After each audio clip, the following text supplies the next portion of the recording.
Hey, it's the midnight narrator here. If you end up drifting off before the house makes up its mind about us, tap like and subscribe so I can keep whispering these strange, sleepy things to you. Now, settle in. Breathe. Let the room be what it is.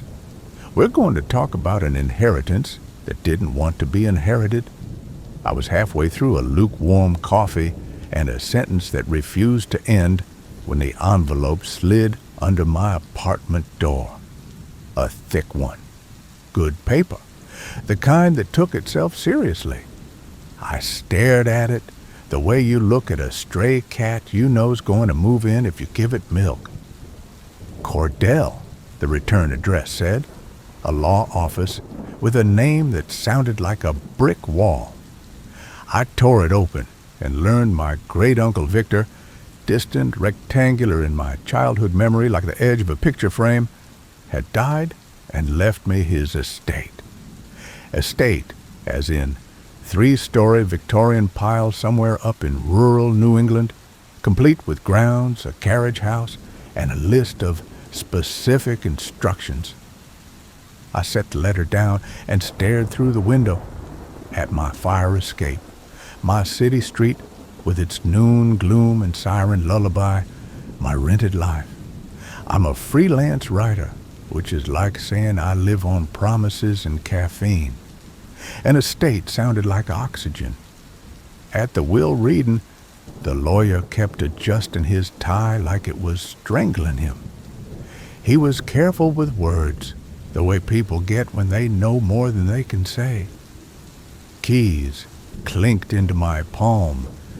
Then an old leather journal followed, the cover soft from years of hands. "Mr. Cordell," he said, eyes flicking to the windows as though the city could overhear. "Your uncle was particular.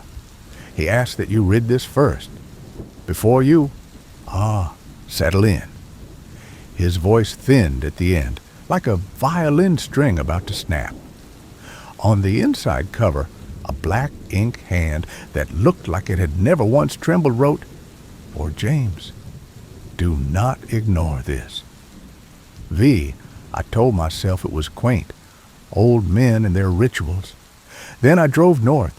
Dusk was knee-deep when my car nosed onto the gravel drive. The house rose out of the trees with the kind of confidence only old buildings have.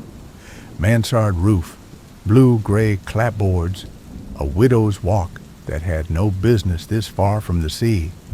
The gardens were overgrown, the hedges learning to speak in the language of the woods. A few windows glowed faintly in the last light, though I hadn't turned anything on. It was a trick of reflection, I decided. Always decide that first. It buys you time. Inside, the air held the scent of beeswax and old paper. Dust sheets made slow, pale drifts over furniture. A grandfather clock watched the foyer with a wooden patience. And on the dining table, as promised, more journals, stacked in a neat, ruthless tower, topped with a note in a hand that had become shaky only at the edges. Read these before settling in. Do not dismiss them as the ramblings of an old man. Your life depends on following these rules. Uncle Victor. You hear a line like that and your mind laughs because your body cannot. I laughed a little. Then I found the guest room and slept like someone who has spent their life on a mattress you could fold in half. I woke to birds and silence, thick silence, the kind that didn't mind being interrupted because it knew it will get its turn again. Coffee in a cracked mug, journal in my lap on the veranda while the mist unraveled itself from the lawn. Victor's handwriting was meticulous, a spine of black lines marching into the past. He never wrote, "Dear James." He wrote rules. He started with the study. Never entered a second-floor study between 2 a.m. and 3 a.m. I felt the small childish rise of rebellion. He went on as if he knew, Do not open the basement door on nights when you hear scratching from below. Keep the mirror in the main hallway covered after sunset. Never speak your full name aloud while inside the house. If you see a woman in a blue dress, do not acknowledge her or follow her. The third-floor nursery must remain locked at all times. Salt lines at every threshold must be maintained weekly. Each rule had an origin story told with almost clinical calm, an account of an experiment you would not repeat. He rarely wrote consequences. He wrote phrases like learned the hard way and barely escaped. The entries had dates that went back decades. My brain wrinkled itself into skepticism.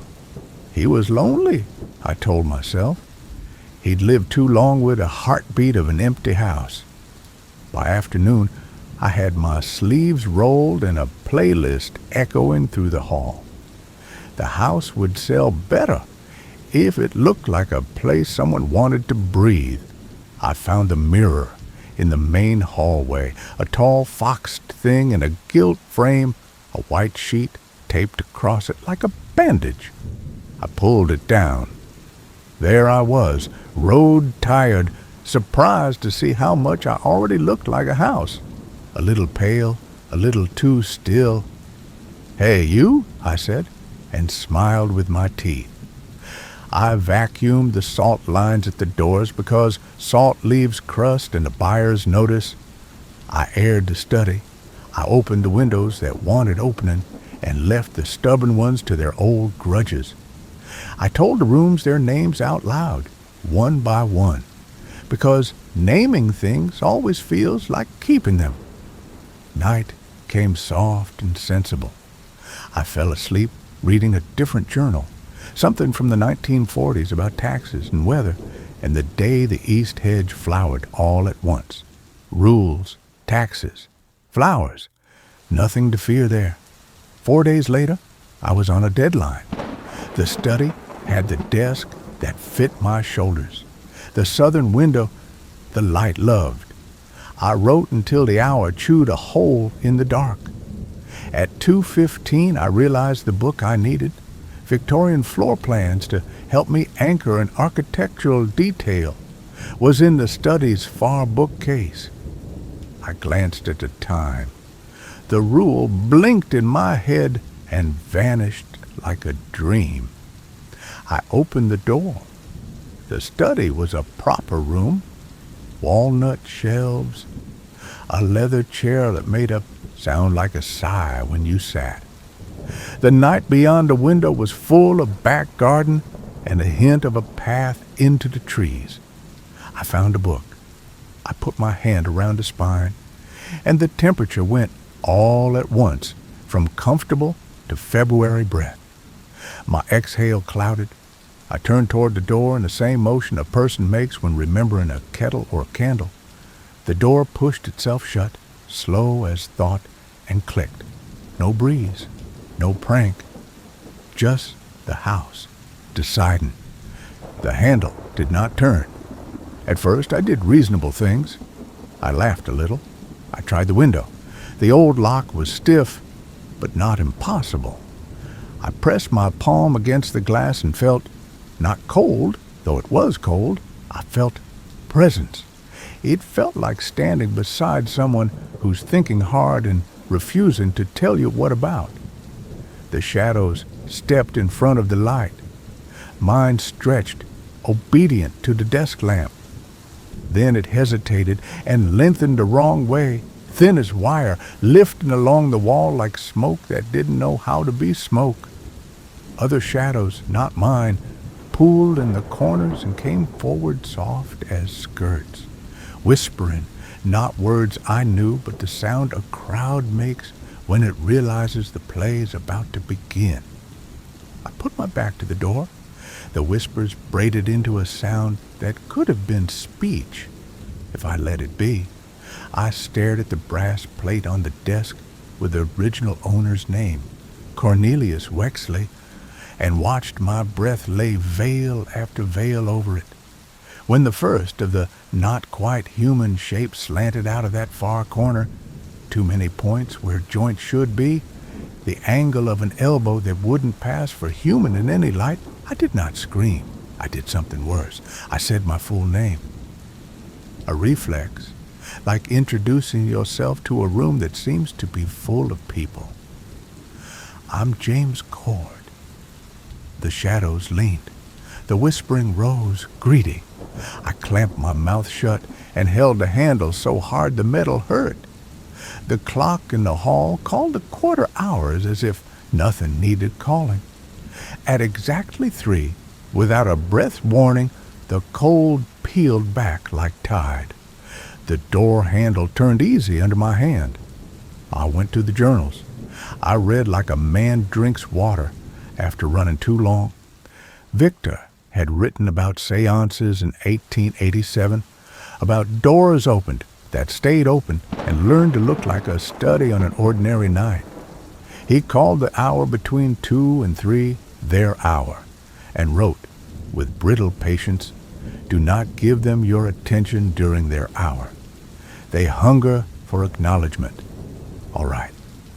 I had acknowledged and been answered. Salt. I remembered vacuuming it up, the mean satisfaction of a clean threshold. I poured out what I could find from the pantry, white lines reborn across the doors and windows.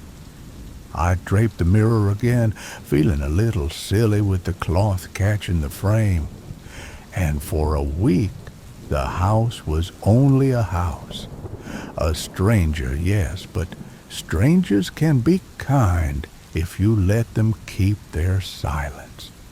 She found me on a Wednesday when the hour light tasted like rain. I stood at the kitchen counter, slicing an apple, listening to the steady click of the old clock over the pantry door. A breath of movement came from the hallway. I turned my head and saw a woman in a blue dress, blue like antique postcards, the color that outlasts the faces. Her hair was dark and smooth, the kind of hair that belongs to portraits. She looked at me without curiosity, then turned down the corridor, steps so quiet the rug forgot to register them. Wait, I said, because humans are more repetition than invention. She walked on and I followed. She drew me to a door I hadn't known was a door. Tongue-and-groove boards cut so clean the seams pretended not to exist. It stood ajar now, and a narrow staircase leaned into the dark behind it. Come find me, she said, her voice a bell rung far underwater. The rule in Victor's hand lit up in my mind. If you see a woman in a blue dress, do not acknowledge her or follow her. I felt my breath stack in my chest. My hand hovered above the banister and found air instead of wood. I pulled it back.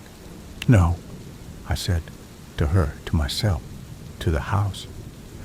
The stairs dark exhaled, and the door eased itself shut with the awkwardness of something that had learned movement from watching humans too long.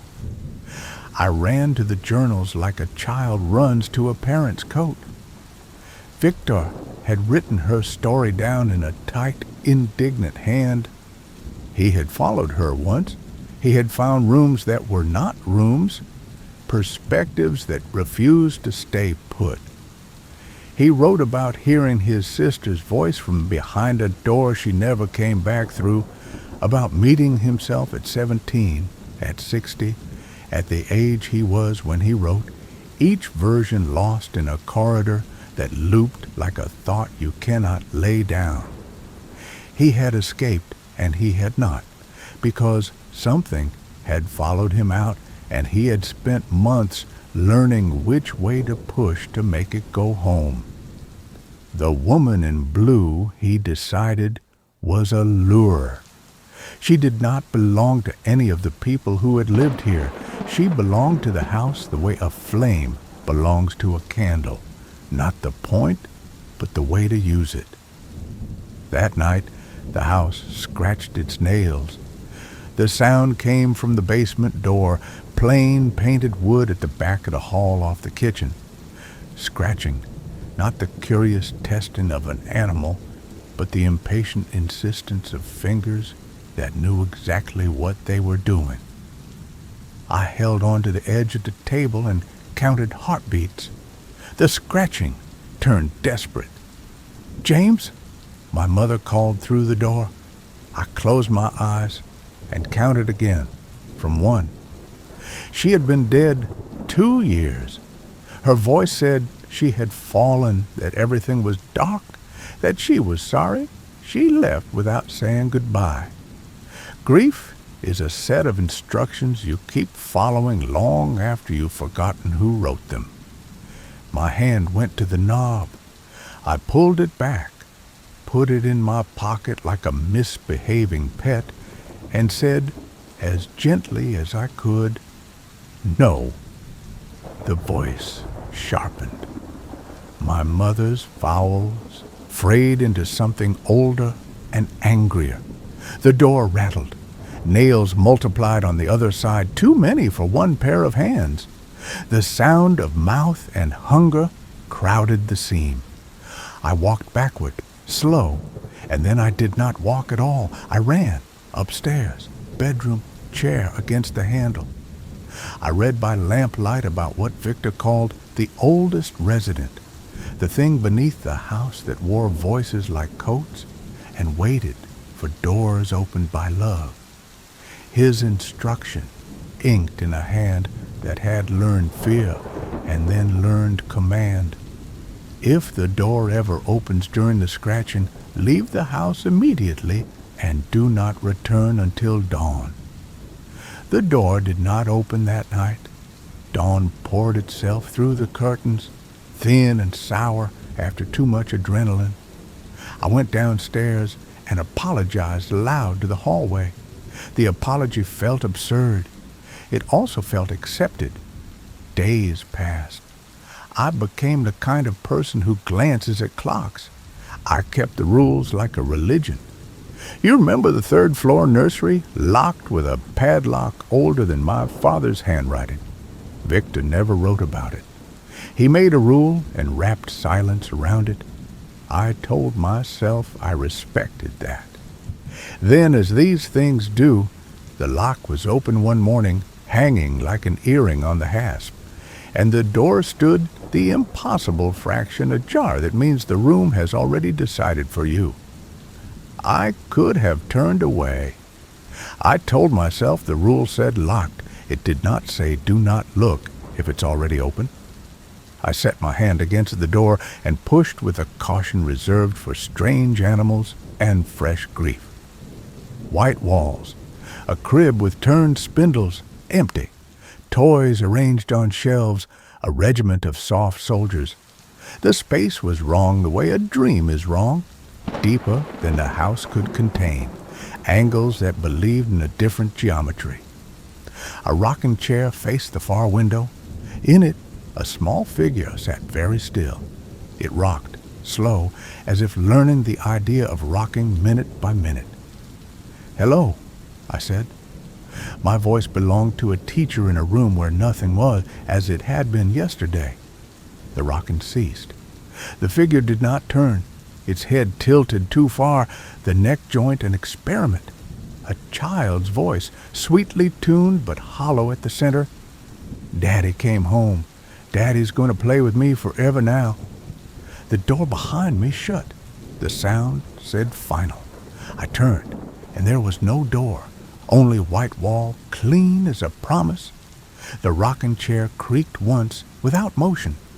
I placed my palm flat against the wall where the door should have been and felt the faint warmth of the house's skin. I wanted very deeply to look back at the figure. I did not.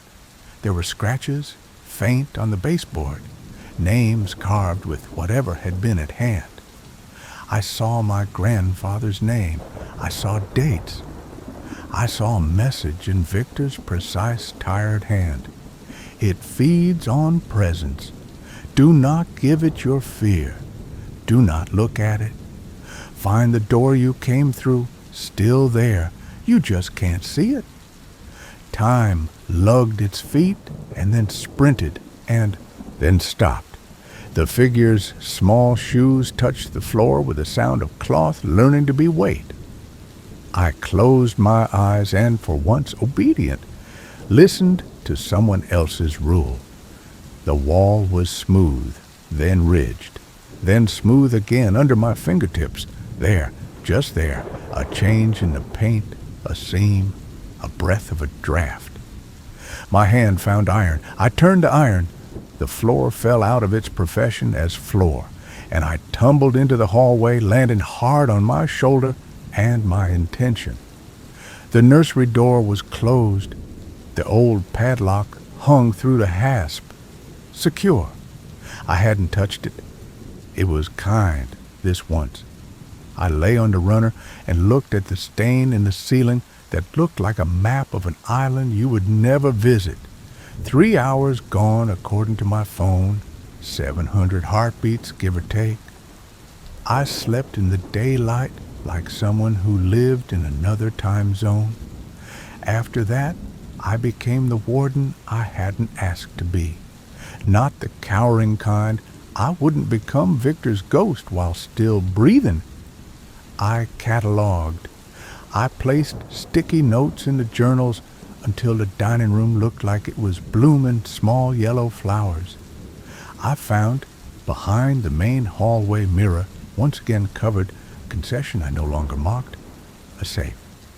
Inside, 3 journals older than the address of the house, 1887, ink browned, paper fragile like moth wings. Cornelius Wexley had been a spiritualist, which is a way of saying he was stubborn in the face of the invisible. He had, by his own hand, torn doors open with ritual and patience. He had planned to close them with sacrifice, and then decided very late that he preferred the idea of his descendants' courage to the practice of his own. I read slow because the paper wanted me to. The reversal required an anchor, someone willing to let the house use their life as a knot in the rope that ties one world to another. He wrote the words I had learned to fear. It will consume the anchor, but the doors will close. I am, by profession, someone who thinks if he rewrites the sentence, it might behave differently. I went looking for another way. Days into nights, emails to historians whose hobbies make their colleagues uncomfortable, messages to occultists whose websites look like antique shops no one has dusted. The answer, stated a dozen different ways, became the same. You can't unmake a wound with scissors. You can stitch and salve. You can feed something and teach it manners.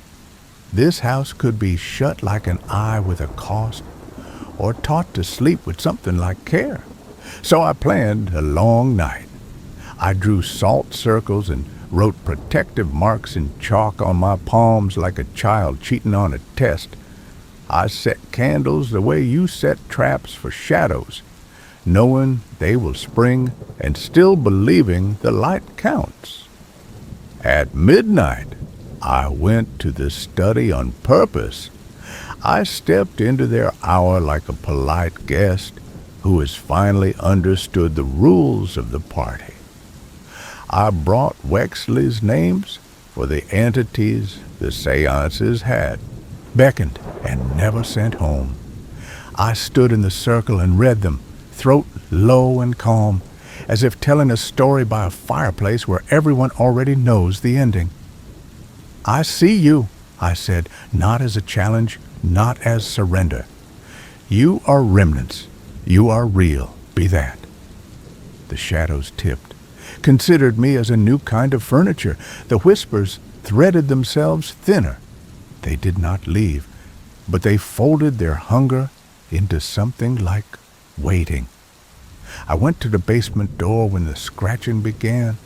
It was there right on time, like grief, like weather. I did not open the door, and I did not run from it either. I set my hand on the wood and said aloud, I know what you are. You are appetite with my mother's voice. You are the part of me that keeps nights for itself. I will not open the door, but I will not pretend you aren't there. The scratching slowed. It did not stop, but it lost its frantic edge, the way a wave loses fury when it meets a shore that refuses to move. The nursery was last. I unlocked it myself, which felt like saying a word I had avoided for years. I stepped inside with the photograph, Wexley's wife, pregnant and laughing in a garden that looked like the bones of mine. The chair rocked. The figure waited. I did not look at the angle of its head. I held the photograph out like an apology. You were made out of wanting, I said. You were loved before you were anything at all. That is a kind of life. You don't have to carry the rest. For a moment, the white walls remembered how to be walls instead of ideas. The figure's edges softened. A small voice, smaller than before, closer to human, said, "Mama?" The room exhaled. The chair settled as if someone had finally stood up after a very long vigil. Dust lay itself down in the corners. The padlock, when I closed the door behind me, did not fit anymore. I left it on the hall table like a tooth that had finally fallen out. Dawn unraveled across the lawn. I tested the house the way you test a bad ankle after too many months of walking carefully. 2:30 in the study. Only books and the soft hum of a night insect that had come in on my sleeve. The hallway mirror uncovered before sunset. My reflection, tired and a little pleased with me. The salt line stayed fresh and bright, because habits are not prisons when you choose them. The house felt lighter is too simple a word. Houses have weather. This one changed. The air held a little less listening in it. The boards creaked like wood, not like language. I didn't leave. I opened the west wing and turned it into a library that smelled like cedar shavings and old bindings. I wrote down everything, dates, sounds, the times the kitchen light flickered when no storm threatened. I wrote a new rule at the top of a new journal. This house remembers. It always will. But memory does not have to mean menace. Respect what lives here. Acknowledge it. Don't feed it fear. Some nights I hear footsteps in the hallway that stop politely outside my door. Sometimes a shadow crosses the doorway behind me while I'm writing. A shadow that has learned to walk like a person in order to pass among them. I don't turn. I say, "Good evening," as if we're two neighbors meeting at the mailbox, and the shadow pauses and then goes on about its business. I think of Victor, his careful hand, his rules like fences he could live inside. He wasn't wrong. He was just lonely. I think of Wexley and his hunger to prove a thing true. I think of my mother's voice wearing grief like a coat, and I hope something old and hungry has learned that I hear it without obeying. The estate agents call occasionally, gentle voices asking if I've reconsidered selling. I thank them. I say no. I paint the south parlor the color of the light just before rain. I host a book club once a month. Only 3 people come, which is perfect. The house is an excellent listener when the conversation turns to endings. Every week, I walk the thresholds with a bag of salt. The sound it makes when it pours is like dry rain. The lawn tries to grow beyond itself. I let it in patches. The woman in blue shows herself sometimes at the end of a corridor. We have an understanding. I don't follow, and she doesn't ask me to. On certain late nights, when the hour belongs to other things and I find myself awake, I sit on the stairs and let the house breathe around me. It is not cured. Houses do not heal. They adapt the way people do. It has learned the difference between attention and acknowledgement. So have I. This is not a happy ending, not exactly, but it is a true one and a gentle one, which might be better at this hour. We made a truce, the house and I. We keep it the way you keep anything that matters, by tending, by listening, by refusing to pretend you are not frightened and then choosing what to do with the fear. Some nights, the grandfather clock ticks and the wind treats the windows like an instrument and the study smells faintly of old smoke, a seance that never quite went cold. I write. The floor remembers to be floor. The mirror remembers to reflect. Somewhere above, in a room that finally learned how small it really is, a rocking chair is still. And if I ever forget the rules and find myself standing where I shouldn't, I will do what I did the first night the door shut on me. I will stand still, breathe slowly, and wait for the hour to pass. Things have their time, then they do not. Winter stitched itself into the hedges, and the hedges took it patiently. The house clicked and sighed the way old bones do when the weather changes. I found a rhythm that felt like living rather than bracing. Coffee at the east window where the sun arrived like a polite guest. Work at the wide desk that did not mind the weight of my elbows.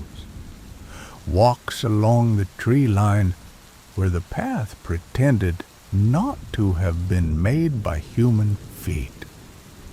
The truce held. You would think that would be the end of the story. It wasn't. Truces are maintained, not declared and forgotten. I learned the house's sounds the way you learn a loved one's sleeping patterns. The third stair creaked offbeat, a fraction early. The radiator in the green bedroom knocked twice, waited, then offered a single conciliatory click. The study door breathed out when you closed it yourself, but held its breath if anything else did. The only sound I could never anticipate came at odd hours from the west hall, a small laughter, not the nursery child's hollow imitation, but a genuine bubble of delight, as if somewhere a joke had landed perfectly. I would pause with a book in my hand and feel my mouth almost smile. I heard it, I would say. Carry on. In February, the woman in blue stood one evening at the base of the staircase with her hands folded exactly like a portrait newly come to life and not yet used to circulation. The rule had become more reflex than command. I did not address her. I still felt it. Old curiosity, the urge to ask the obvious question. Who are you when you aren't luring someone?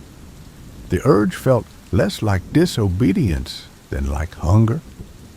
I set both hands on the banister where she would see the gesture and nodded in a way that could be mistaken for politeness. She tilted her head the smallest amount, and when I looked again, she had become the length of a corridor, the near end of a vanishing point. There were practical matters, too. The roof decided that water belonged indoors as much as out. I learned to climb a ladder with the composure of a much younger man. When the contractor came to look at the shingles, I watched his eyes as he crossed the threshold. People's faces tell you quickly which kind of house they're in, even before they know it. He didn't flinch. He took his cap off like a gentleman. He smelled faintly of cedar and steam. "These old places," he said with affection instead of suspicion, "they don't like winter if you don't talk to them." "Do you talk to yours?" I asked. He glanced at the ceiling as if consulting a long conversation. "Every morning," he said. "Ma'am likes it too. Not that she'd say." It was enough to decide I could let him fix the roof. The house tolerated him with a patient neutrality. On the third morning, he set his thermos on a newel post and said, "You know you got a mirror that wants a curtain." He said it as if remarking on a draft. "I do," I said, and left it at that. We had snow that made the world hunch down and hold its breath. The grandfather clock's pendulum became the only movement. Even the dust seemed to hang in mid-air, reluctant to settle. I read aloud in the evenings, Victor's journal sometimes a novel that had nothing to do with houses or hunger.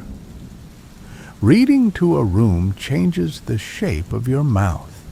The mind relaxes into a cadence it recognizes from long before you, when afternoon light on a floorboard meant someone with a gentle voice would soon begin.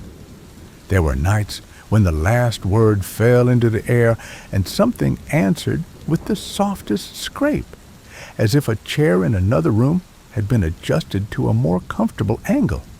Once, only once in that long cold, my full name escaped me. It was nothing, a mutter over a spreadsheet, a tired introduction to no one. Even as the last syllable left my mouth, I felt the air lean toward the hallway, attentive. The house did not punish, it simply reminded. The study door closed itself with a deliberate care and stayed that way until I placed my palm on the wood and said quietly, "Not now." The latch let go with the weary courtesy of someone who knows they're right and chooses, just for this evening, not to argue. I kept expecting fear to return at full volume.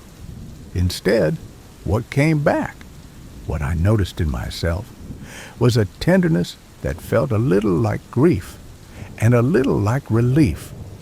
It's not that I forgot what the study had been at 2:15 on that first bad night, or what the basement door had tried in my mother's voice.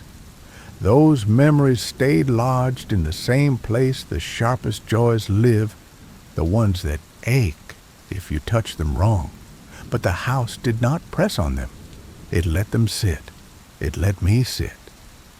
When the thaw came, the garden woke all at once, as if someone down in the soil had been keeping time, and finally said, "Now." The east hedge pushed up small white blossoms like the inside of a seashell. The lilac that had looked dead in January shrugged off an invisible coat and began practicing green. I found garden shears hanging on a nail in the carriage house, their handles wrapped in old electrician's tape and trimmed slowly, speaking the way the contractor did, not to be heard, but to be decent. "That's enough," I told the hydrangea. "You look like you're telling a story about yourself." The shrub took my point. It was about then I met Laurel. I say met as if the house didn't see her first. I was carrying a tray of tea things to the veranda. There's a sentence I could not have imagined writing 3 months before, when the front gate clicked. A woman stood there in the low spring sun shading her eyes, a toddler on her hip and a paper bag balanced in the crook of her arm. Dark curls escaped her scarf. The child had the look of someone who found air personally entertaining. "I'm sorry," she said.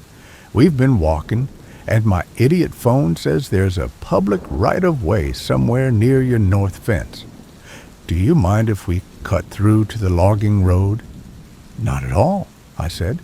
And then, because the words were in my mouth and wanted to be used, "Do you want some tea you absolutely don't have to feel obligated to accept?" She laughed, a sound so normal the house's wood breathed easier. "Yes," she said, "this is Sam." The toddler beamed as if the name were an accomplishment. he had only recently achieved. "I'm Laurel." We sat and drank the tea in that light that makes every surface a suggestion. I felt the house prick its attention like a cat hearing a distant cupboard open. Laurel told me she had a place down beyond the old mill, that she worked irregular hours doing field surveys for a conservation group. She asked the questions people ask: how long I'd had the house, whether winter was hard, whether I liked living with so many rooms. I gave her answers that were true and convenient. Long enough, less hard than I thought. Yes. "Sam likes stairs," Laurel said, eyes following his small feet as he discovered and then abandoned the first step. "But probably not yours, right?" "Probably not," I said. The child slapped both hands on the stone, delighted by the slap itself. "There's an old house rule about little feet and thresholds." "Oh?" She said it as a friendly invitation, not a pry. "It's just superstition," I said, and left it there, where superstition can sit without shame. On their way out, at the gate, she looked back at the facade like a person trying to remember a poem. "My grandmother used to talk about a place on this road," she said. "She never named it, just said, 'Don't go knocking on doors that already know your name. That's nothing to do with you. Just funny what memory keeps.'" "It keeps the strangest things," I said. After they left, the front hall's light settled in a way that read as relief. I had introduced the house to someone without using introductions. I had given it a human afternoon that wasn't a barter. These things matter. In April, a storm came with the authority of a lecture. The sky lowered itself. The oaks bowed. Power does what it does out there. The house and I had prepared oil lamps cleaned and filled, matches in a bowl by the sink, water drawn, the old iron kettle set where it could be useful. When the lights went, it was almost a kindness, the way quiet falls heavy after a long city day. I lit a lamp in the foyer and another on the landing. I remember thinking how lamplight lifts color from wallpaper like a memory. The storm tried the windows with a generous hand. At midnight, the study door woke from its patience and nudged my attention. The hour was not theirs anymore, not in the old way, but repetition has its muscle memory. I went upstairs with the lamp. Before I reached the landing, the basement door rattled once, almost politely, and then was still. I set the lamp on the floor outside the study and sat with my back to the wall. The lamp flame made the brass keyhole blink.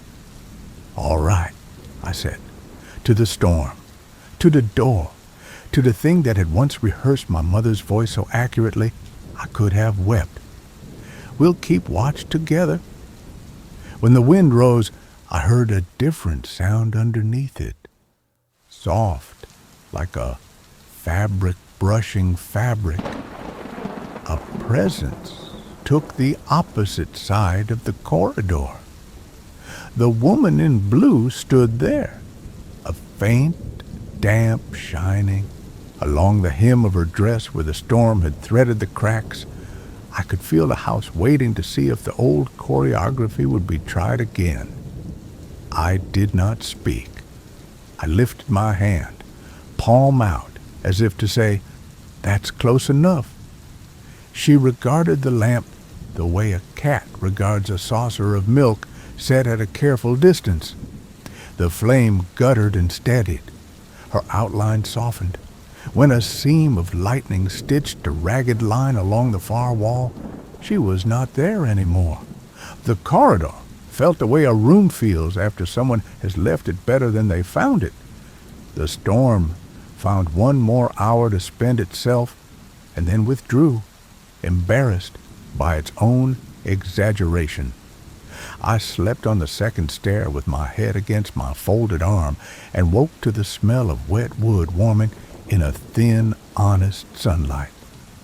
Downstairs, I found a neat scatter of twigs against the kitchen door and a single clean footprint on the tile that evaporated as I watched. Spring settled properly the way a book settles after you've cracked the spine and agreed to its terms. Laurel came sometimes on her way to the logging road. Sam learned 3 new words in my yard. One of them, door, which made me laugh more than it should have. We didn't sit inside. That felt like an intimacy the house had not yet signed for. We respected it. Respect is not a force field. It's a posture. One afternoon, while rearranging the spines in the West Library so the journals could keep company by decade, I found something jammed behind a shelf bracket. Thin paper, folded into a tight, persistent square. It was a letter in Victor's hand, addressed not to me, but to someone with my first name and my grandfather's middle name. The date was 30 years old. The seal had never been broken. I opened it because no one else was left to open it. The first line was formal, almost stiff. Then his voice relaxed into something I recognize now as tenderness, trying not to embarrass itself. He described a day he had nearly left the house for good, a day when he put his hand on the gate and felt the quiet that would fall if he kept walking. He hadn't left. He wrote, "I wanted to tell you that staying isn't always cowardice. Sometimes it's care. Sometimes it's the most difficult leaving of all, because you leave the person you would have been elsewhere." He had not sent it. He had tucked it away in the wall because he didn't trust the mail with something so honest. I put the letter in my pocket and walked outside until the trees could listen without offering advice. That evening, I made a habit of it. I read a page of Victor aloud at the bottom of the stairs and another at the top. The house did what it does when it approves. It adjusted the temperature imperceptibly, the difference between a hand that holds and a hand that merely touches. Summer brought insects that sounded like small engines and evenings that asked for long, forgiving drinks. The house liked summer best, I think. The weight of its history lifted as if the heat made memory too heavy to carry to the surface. I left the mirror uncovered on purpose one night and stood before it long enough to be sure it was only glass and mercury and the mind's appetite for faces. My reflection looked steady enough. Behind me, a shadow edged along the skirting board, careful not to intrude on either of us. It was a Monday when Laurel asked to step inside. She had been caught in one of those sudden valley downpours that come with heat, and Sam, too now, and certain of the world's intention to please him, had decided rain was betrayal. 5 minutes, she said, damp hair tracing her jaw. Otherwise, he will file a formal complaint with the universe. "Come in," I said, and paused at the threshold the way you wait for a person to finish a sentence. The house made no objection I could sense. "Shoes off," I added, because some rules are just good housekeeping. We stayed near the foyer, where the ceiling is high and the air has room. I fetched towels. Sam discovered echoes. He sang his own name to the rafters and clapped when it returned. Laurel wrapped the towel around his shoulders and murmured a thank you that felt like a marker laid carefully on a trail. She glanced at the covered mirror, then back to me. She didn't ask. After a time, the rain considered itself finished and let us go. That night, the basement door did not scratch. The study did not cool. The nursery kept to itself, dignified. Finally, just a room with poor proportions and a chair that rocked occasionally gently when no windows were open. I slept the way children do after a full day of weather, lungs glad to be lungs. Autumn arrived with the smell of pencils.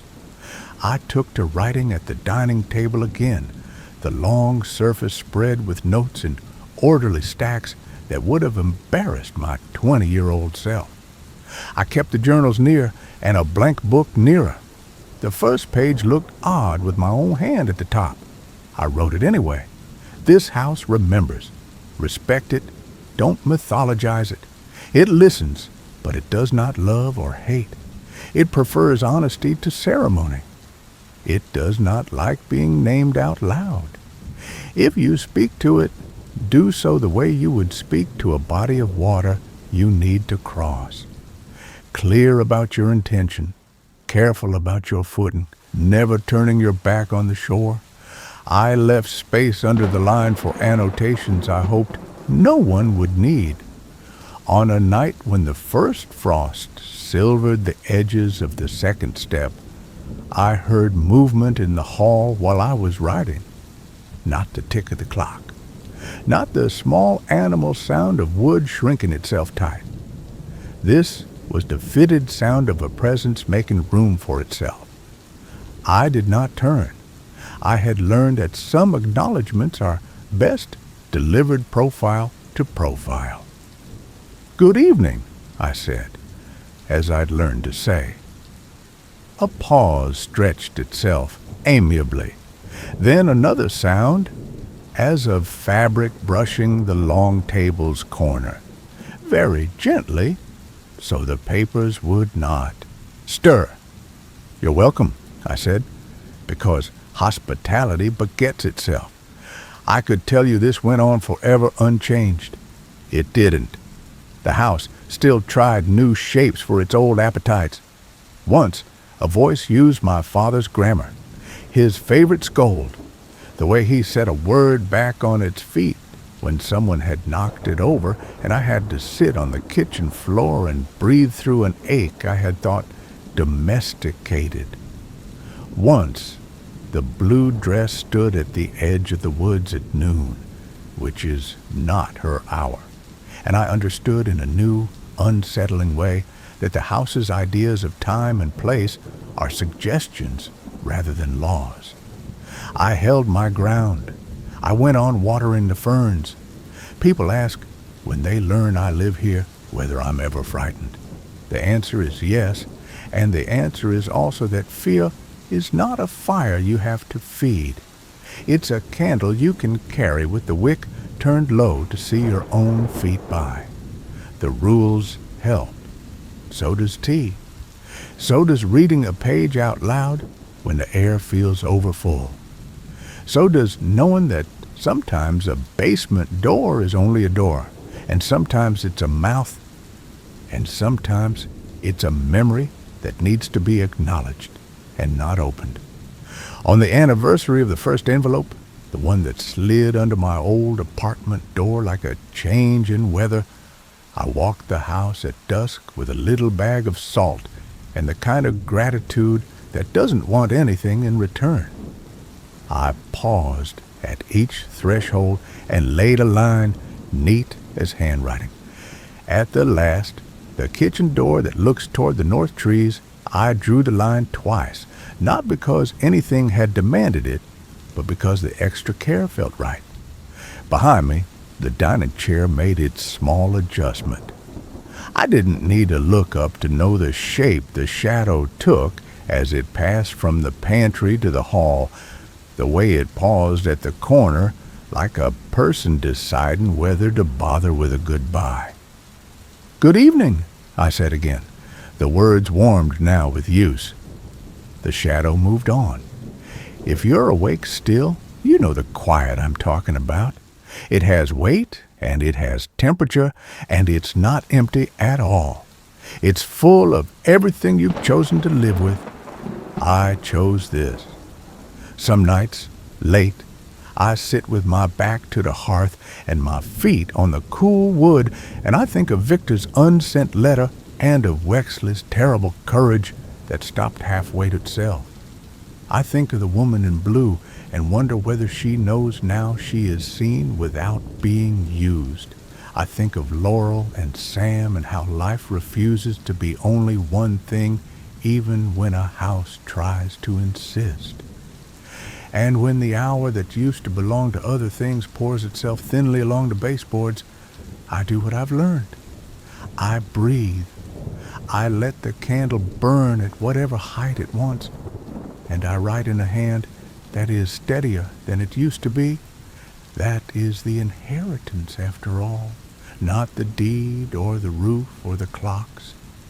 The inheritance is the ability to sit with what frightens you and speak to it as if it is not a monster, but a weather system. And you have a jacket now and good boots and the sense to come in when it turns. By late November, the town tried on its holiday lights like an outfit it wasn't sure about. A string of white bulbs appeared along the hardware store roof line, then hesitated halfway.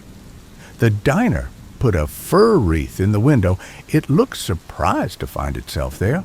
Laurel invited me to a modest festival that amounted to hay bales, cider, and a table where you could buy mittens knitted by invisible hands with names like Dot and Arlene. I spoke to more neighbors in an hour than I had in the previous 6 months. When people asked where I lived, I pointed vaguely north and let them fill in what they already knew. No one pressed.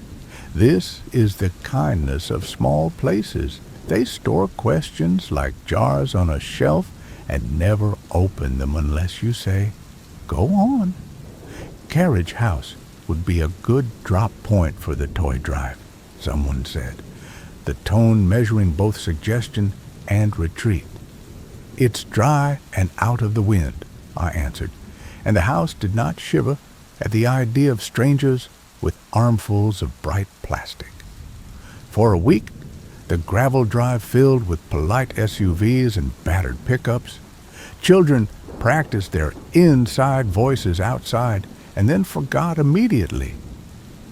I kept the main door shut and the carriage house open, a compromise the house accepted with the air of a host who has learned there are worse kinds of noise than happy ones.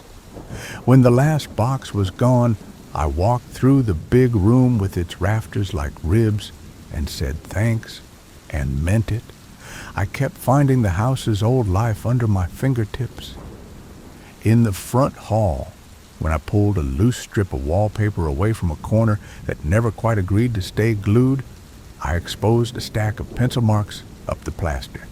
Names, inches, dates. Lila, 1890. Ben, 1891. Taller by half an inch and triumphant about it, judging by the underline.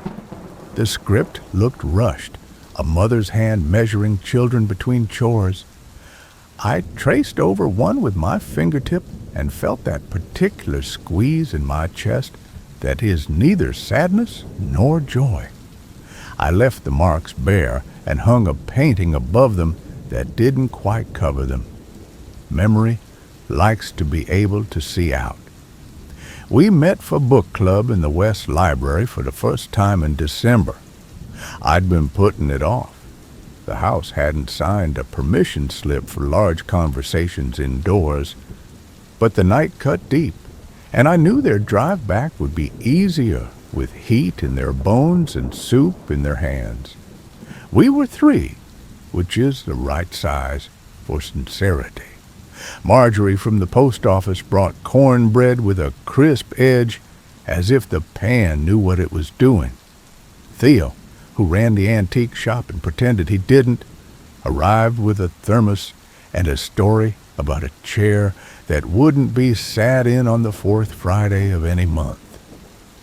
We exchanged the title for the month, an old ghost novel that didn't embarrass itself by being obvious. Introductions are a habit, even among the familiar. "I'm Theo," he began, and his mouth shaped the next thing it usually shapes, the cadence of full names.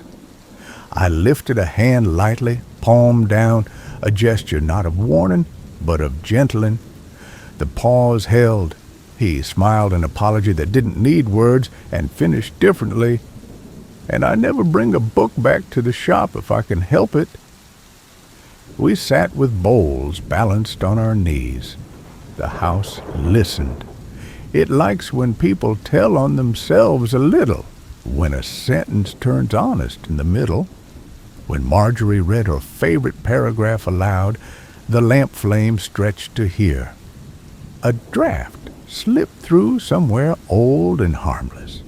The west wall made a small sound, like it had just remembered the winter it came through in pieces, and was put up plank by hands the size of mine. After they left, I walked the empty room and put the chairs back the way the house preferred them. That sounds like whimsy. It isn't. Some arrangements hum and some don't. You learn the notes. When the last chair kissed the floor at the right angle, the air settled, satisfied. Laurel phoned on a Thursday night in January, voice tight with the particular fear that opens doors in your chest you didn't know existed. "Sam's fever," she said. "It spiked. He keeps waking up and describing the stairs lady like she's in his room. I think he heard me say something in town once, and my brain is making it worse. I know it's ridiculous. He's delirious. Could you talk to me while it breaks?" I did not say the thing the house wanted me to say, which was, "I know her." Instead, I kept my voice low and ordinary. "I'm here. Put the phone on a speaker. I'm going to tell him a story about a fox who hates soup." "Fox who hates soup," Laurel told Sam, fighting a laugh that threatened to become sobbing. "You lucked out, kid." I told a fox story longer than usual, tucking into it all the tricks I've learned. Breath that slows where ears will follow. A cadence that reassures the body before the mind catches up. The house, which hears across distances when the listening matters, withdrew the little reaching attention I had felt loosening at the edges of the call. That was new, and for a minute I felt something like pride. For it, for me, for the part of this arrangement that could be taught.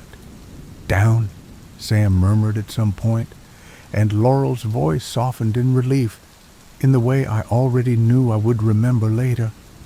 "He's sleeping," she whispered. "I owe you." "No, I don't. Thank you. "You don't owe me," I said. "He's too.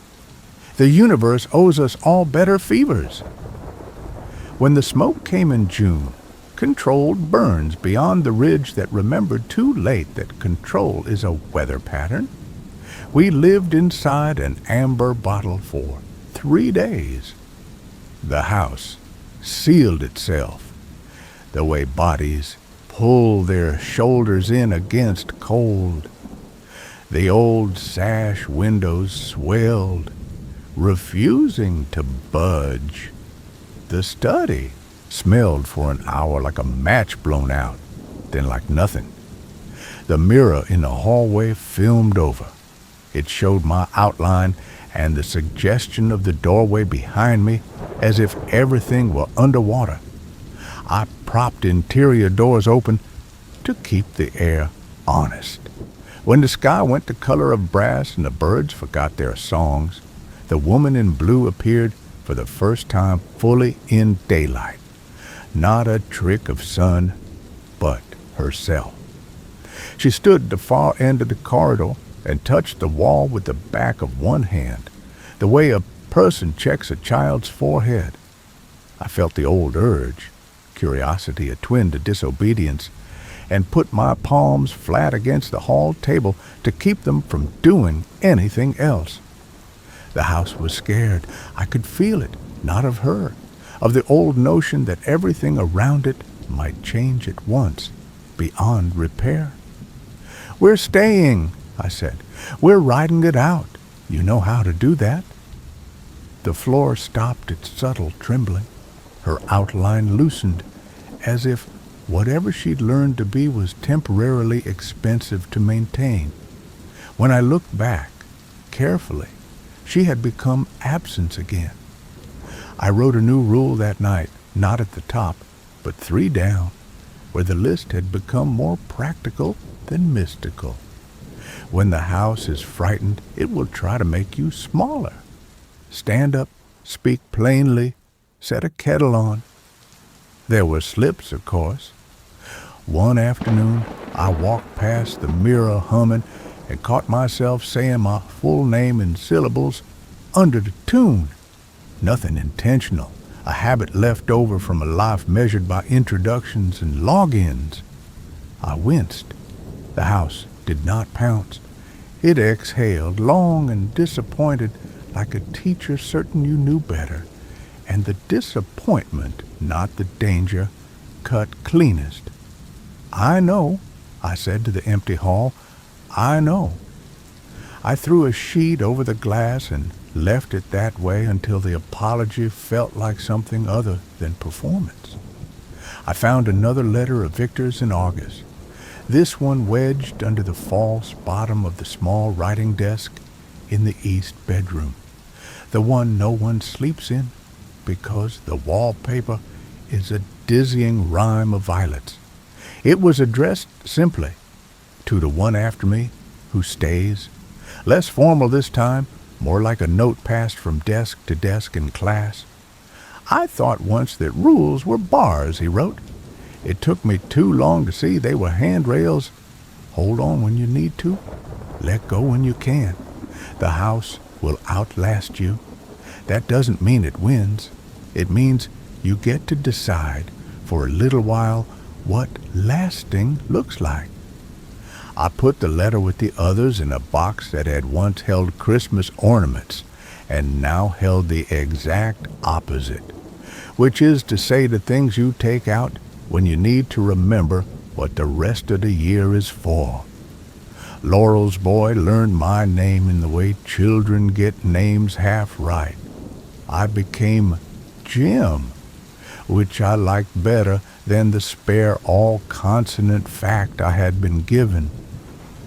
He liked the echo in the foyer best, and on late afternoons, when the sun slid just so along the stairs, he would clap and laugh as if he had invented delight.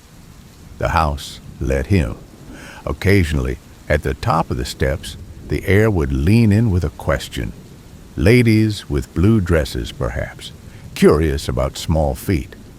I would lift a hand, that same palm-down, easy gesture, and say, "Not today." The air would lean back. Complicity is not always a crime. Sometimes it's an agreement to wait until a boy's older, and the stairs are not a cliff, but a song he knows by heart. In early fall, the right-of-way beyond the north fence shifted, as if the woods had decided the old logging road had had its day. Laurel phoned to ask if the map was wrong or the world. "Both," I said, because it was easier than unbraiding the truth. Together, we walked the line where the ground remembered being traveled. The house watched from the edge of its shade, interested the way it's interested in anything that touches it tangentially. We found the new path by listening. Its quiet was a different quiet. The soil tamped in a way that told the soles of our boots a story our ears only later translated. Good paths feel like agreements. This one did. Back at the gate, Laurel paused with her hand on a latch. "You seem—" She searched for something polite that wasn't platitude. "You seem okay." "I am," I said, and then told the truth with a small laugh. "Most of the time." "That's the only honest way to be okay," she said, and pushed the latch with her wrist. Precise in the way people get when they've learned a rule without anyone writing it down for them. Winter again. The hedges took it patiently, like pupils who know the lesson already and are letting the teacher get through it. The grandfather clock suffered a stubbornness that turned out to be dust, a problem I could fix with a brush and a soft word. The study had a season of welcoming moths. I carried them out cupped in my hands so they could fail less dramatically elsewhere. The basement door tried my father's grammar twice, and I sat in a chair nearby with a book and did not open it. And eventually the voice forgot the ending of its scold and went quiet. On the night the first snow held, the house asked, this is the only way to put it, if I would read. Not a voice, nothing so crass, just the specific way the hall lamps leaned into their light, the way the air made room around the dining chair at the end of the table where the acoustics are best. I picked up a journal at random and found myself reading aloud Victor's most domestic entry, a description of the way the kitchen window caught the color of the sky at 5 in the afternoon in March, and how he had once startled, said thank you to the glass and felt foolish, and then not foolish at all. Thank you, I said now, to the glass, to the old wood, to the part of the house that can still learn. A shadow moved through the doorway behind me, unhurried. I did not turn. Good evening, I added, the habit that began as defense and became courtesy. The shadow paused, then continued. I wrote another line in my book. Coexistence, however uneasy, is still existence, and sometimes it is less uneasy than you feared. If you're drifting, let yourself. I'll keep the candle. The hour that used to belong to other things may still look in our windows, but it doesn't sit down without asking.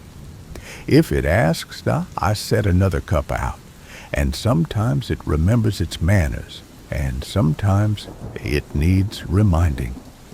I have salt for the thresholds and tea for the fear in a house that has learned, more or less, that I will stay. A week before the solstice, the cold laid a hand on the back of my neck and forgot to take it away. I told myself it was a draft. By the second day, my throat remembered every sore it had ever suffered and stitched them together into a single ache. Fever makes rooms untrustworthy. The corners either recede or edge closer when you aren't looking. I did the sensible things. Thermos by the bed, aspirin on a nightstand, the phone on loud in case the world called me back to it. But sensation was louder than sense. The house is not a nurse. It is wood and plaster and a set of habits older than mine. Even so, it knew. I woke from a wobbling sleep to find that every door along the second-floor hall had, at some point, settled into its frame with unusual care. Not latched exactly, just resting against their stops, as if to keep the corridor warm. The study, notorious for its private opinions, had not breathed in my direction once. Somewhere, a rocking chair kept time with the kind patience you give a child who cannot get comfortable. Fever pulls you toward names.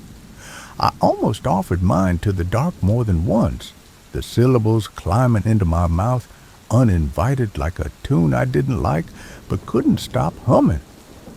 Each time I felt the house lean, not closer, but in front, like a person stepping between you and a low shelf you're about to hit your head on. Not a warning, a shield, temporary and without ceremony. I thought of Victor's letter about handrails.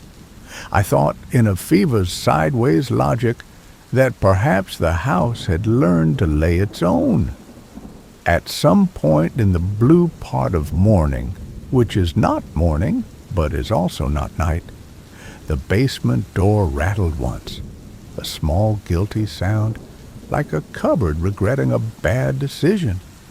My father's grammar cleared its throat down there and started the old familiar correction, "James, you know better than," then faltered, forgetting the predicate. "All right," I whispered, too hoarse to whisper properly. "Not tonight." The door accepted this as if we'd negotiated a treaty. I must have called Laurel without remembering I'd done it, because she arrived mid-afternoon with a bag that clinked the way bags clink when they hold practical kindness. Thermometer, broth, ginger candies, wrapped in crinkly paper like tiny suns.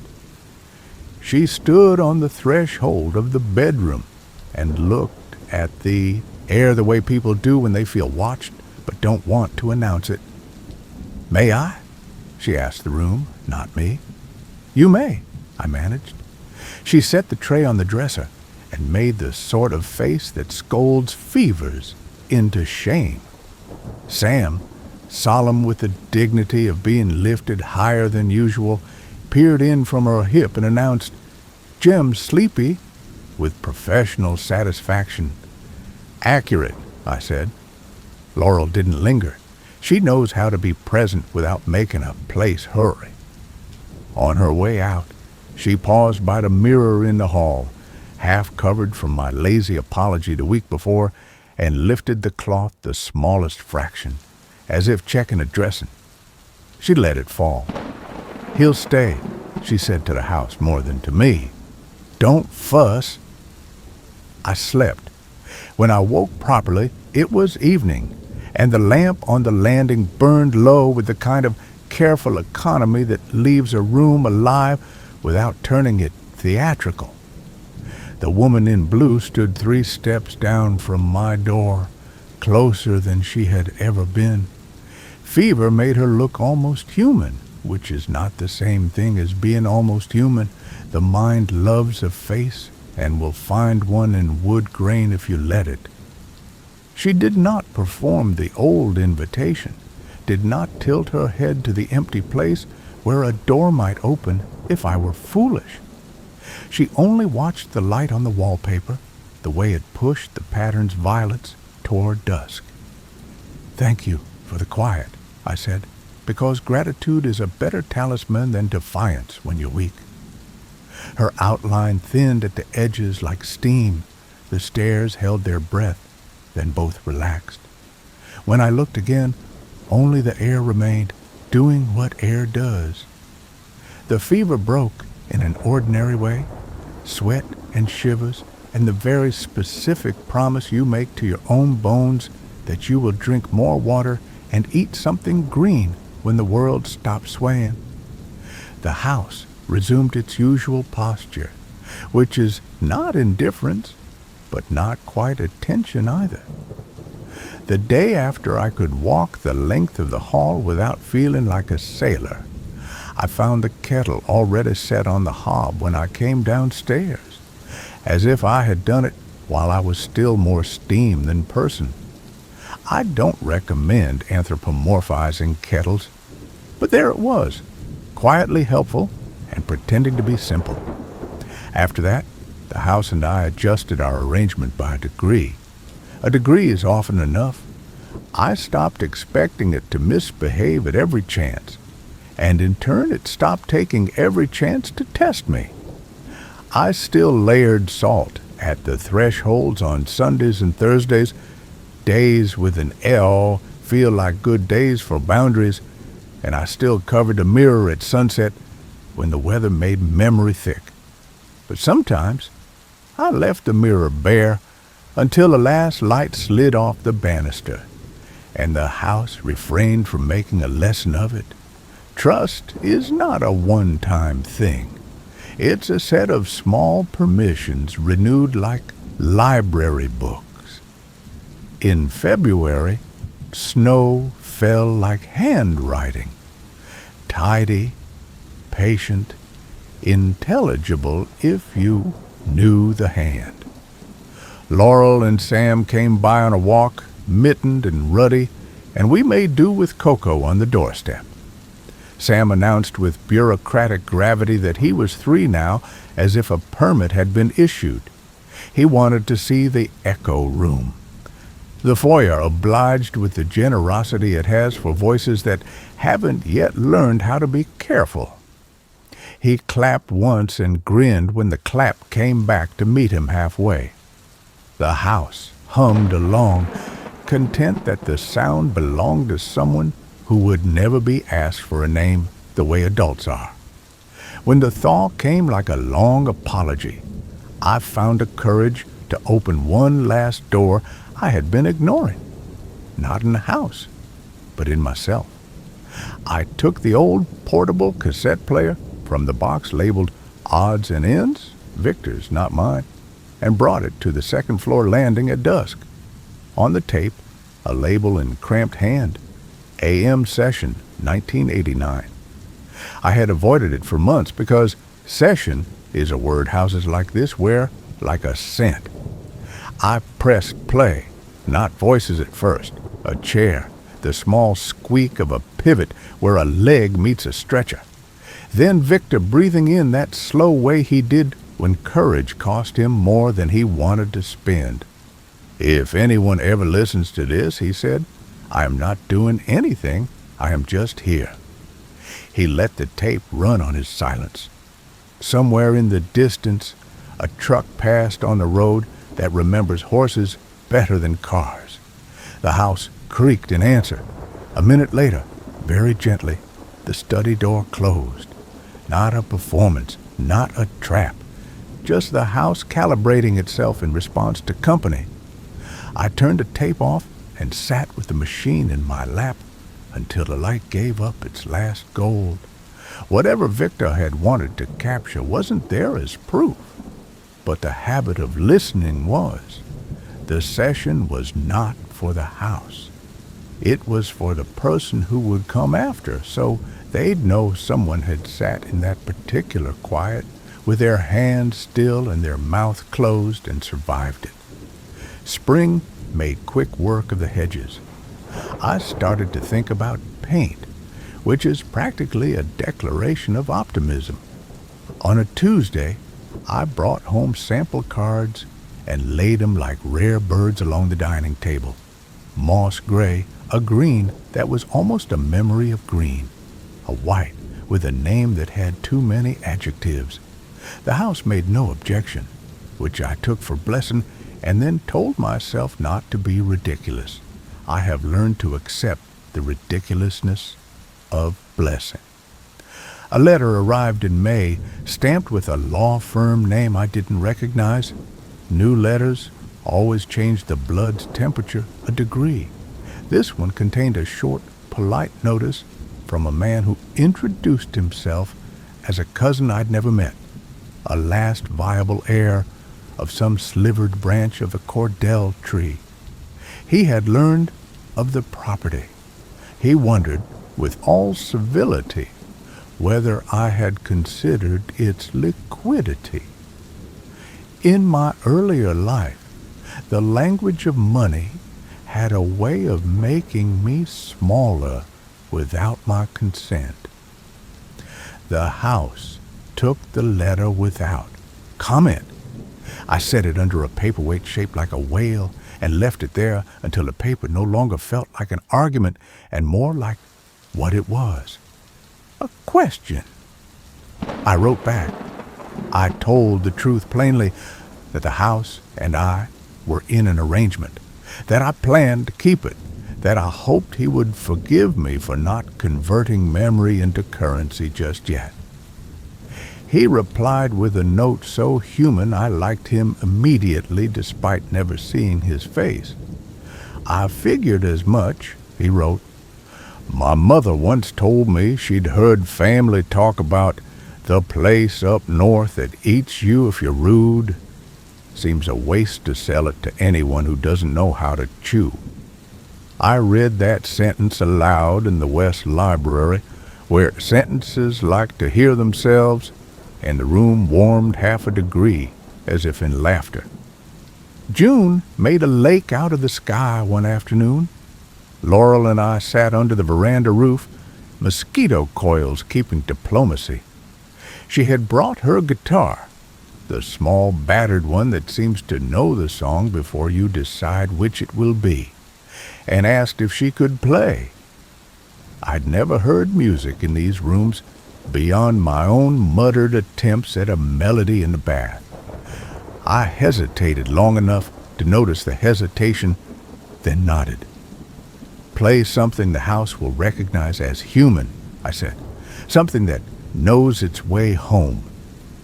She played a tune that had been somebody's great aunt's before it belonged to her.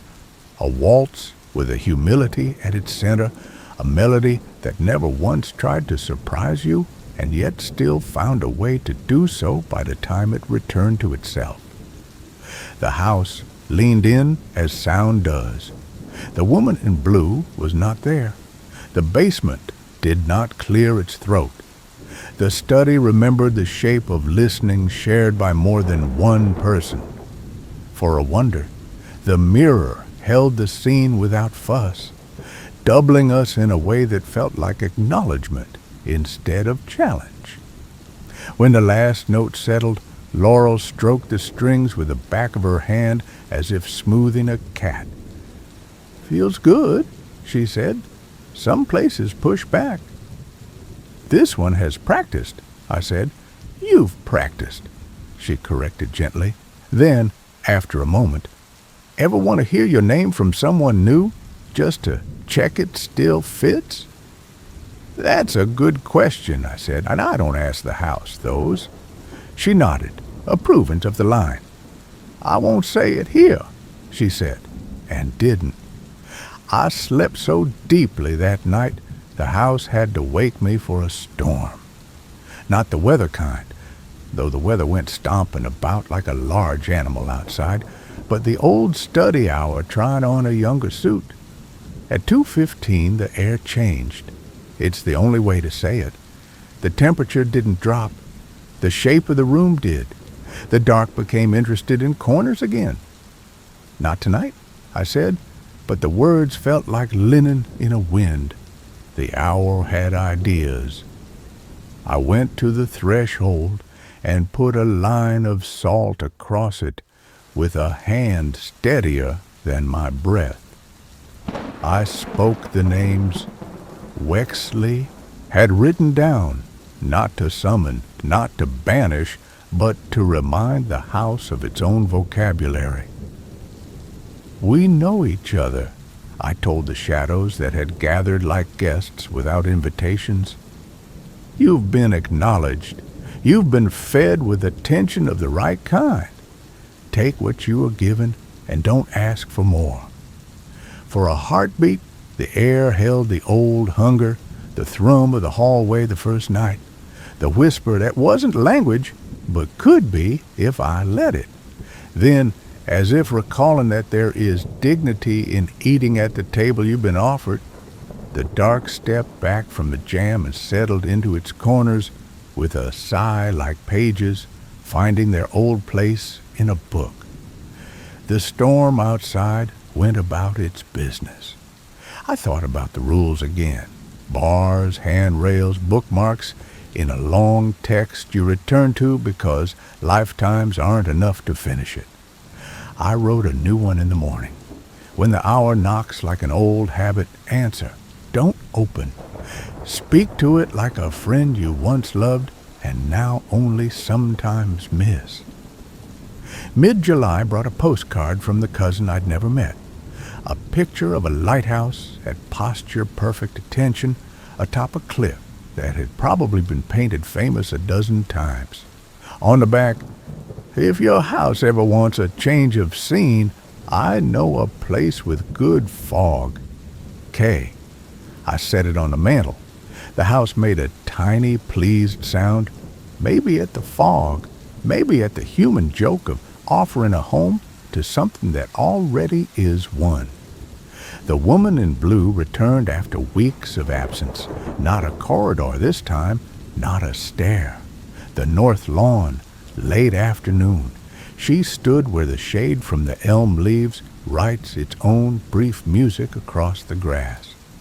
She looked less like a person than a sentence in a language I was beginning to read. I did not approach. I did not retreat. I said the only thing that felt right, the phrase I had given to the shadows and to the mirror, and even to the basement voice when it forgot its manners. Good evening. Her outline sharpened almost imperceptibly, as if a lens had focused. For an instant, I understood something that was not a fact so much as a posture. She was not a single story. She was what the house looked like when it needed to move. She was how it learned to be present without becoming person. The blue dress was a courtesy, a gesture toward me, like a host choosing a language their guest can speak. The realization made me think of 100 kindnesses I had mistaken for accidents. It made me wonder how many of my own gestures looked monstrous from the other side until someone held onto the handrail and waited. Good evening, I said again, softer. The leaves flickered. When I looked back, she was an absence the exact size of herself. I kept writing, note after note, little corrections, dates, the times of day when the kitchen window deserved compliments, and the way the West Library sulked if I shut both doors at once. I wrote down what scared me and what stopped scaring me, and which tea helped with which, though that last entry was more for me than for anyone who might come after. I made a list of all the times I wanted to say my full name and didn't. It is a longer list than I would have guessed, and that too felt like learning. Toward the end of summer, a letter arrived with no return address and handwriting that looked familiar the way a dream does. You know it, but you couldn't say from where. Inside, a single line on thick cardstock. It is possible to love a place without wanting it to be a person. No signature, no instruction. I left it on the hallway table under the whale, and the house did not try to make a lesson out of it beyond the one already there. When September came dressed as a relief, we took the toy drive in the carriage house again. More trucks, more bright plastic, more children who looked at the rafters like they had been invented that morning. Theo helped, and Marjorie, and a boy with a pierced ear who never gave me his name and who the house liked, I think, because he did not offer it. Laurel sang under her breath while we sorted. Sam attempted to lift a box of board games like a stevedore and got as far as grunt before collapsing theatrically on the concrete. The house watched from the doorway the way my grandmother once watched holiday meals, not intruding, approving everything by the simple act of being there while it happened. That night, the basement door was quiet. The study yawned once and then went to sleep. The mirror reflected a room full of the echoes of other people's laughter and declined to make mischief of them. I stood alone under the big beam and let the relief say its piece. I don't know how to end this tidily because endings are not what this is built for. The house persists. I persist. There are evenings when I lay down the last line of salt and feel like I am drawing a horizon I can live inside. There are mornings when the light arrives late and I talk to the kettle and the kettle behaves like an ally. There are days when I want out and I go to town and eat a sandwich in the park and watch ordinary dogs do their work of joy, and when I come home, the house lets me in without commentary. There are nights when the hour tries again, and I say no, and it accepts no, and we both feel older in a way that doesn't hurt. If you're midway to sleep, you can stop here. I'll sit a while longer in the quiet between floorboard and lamp.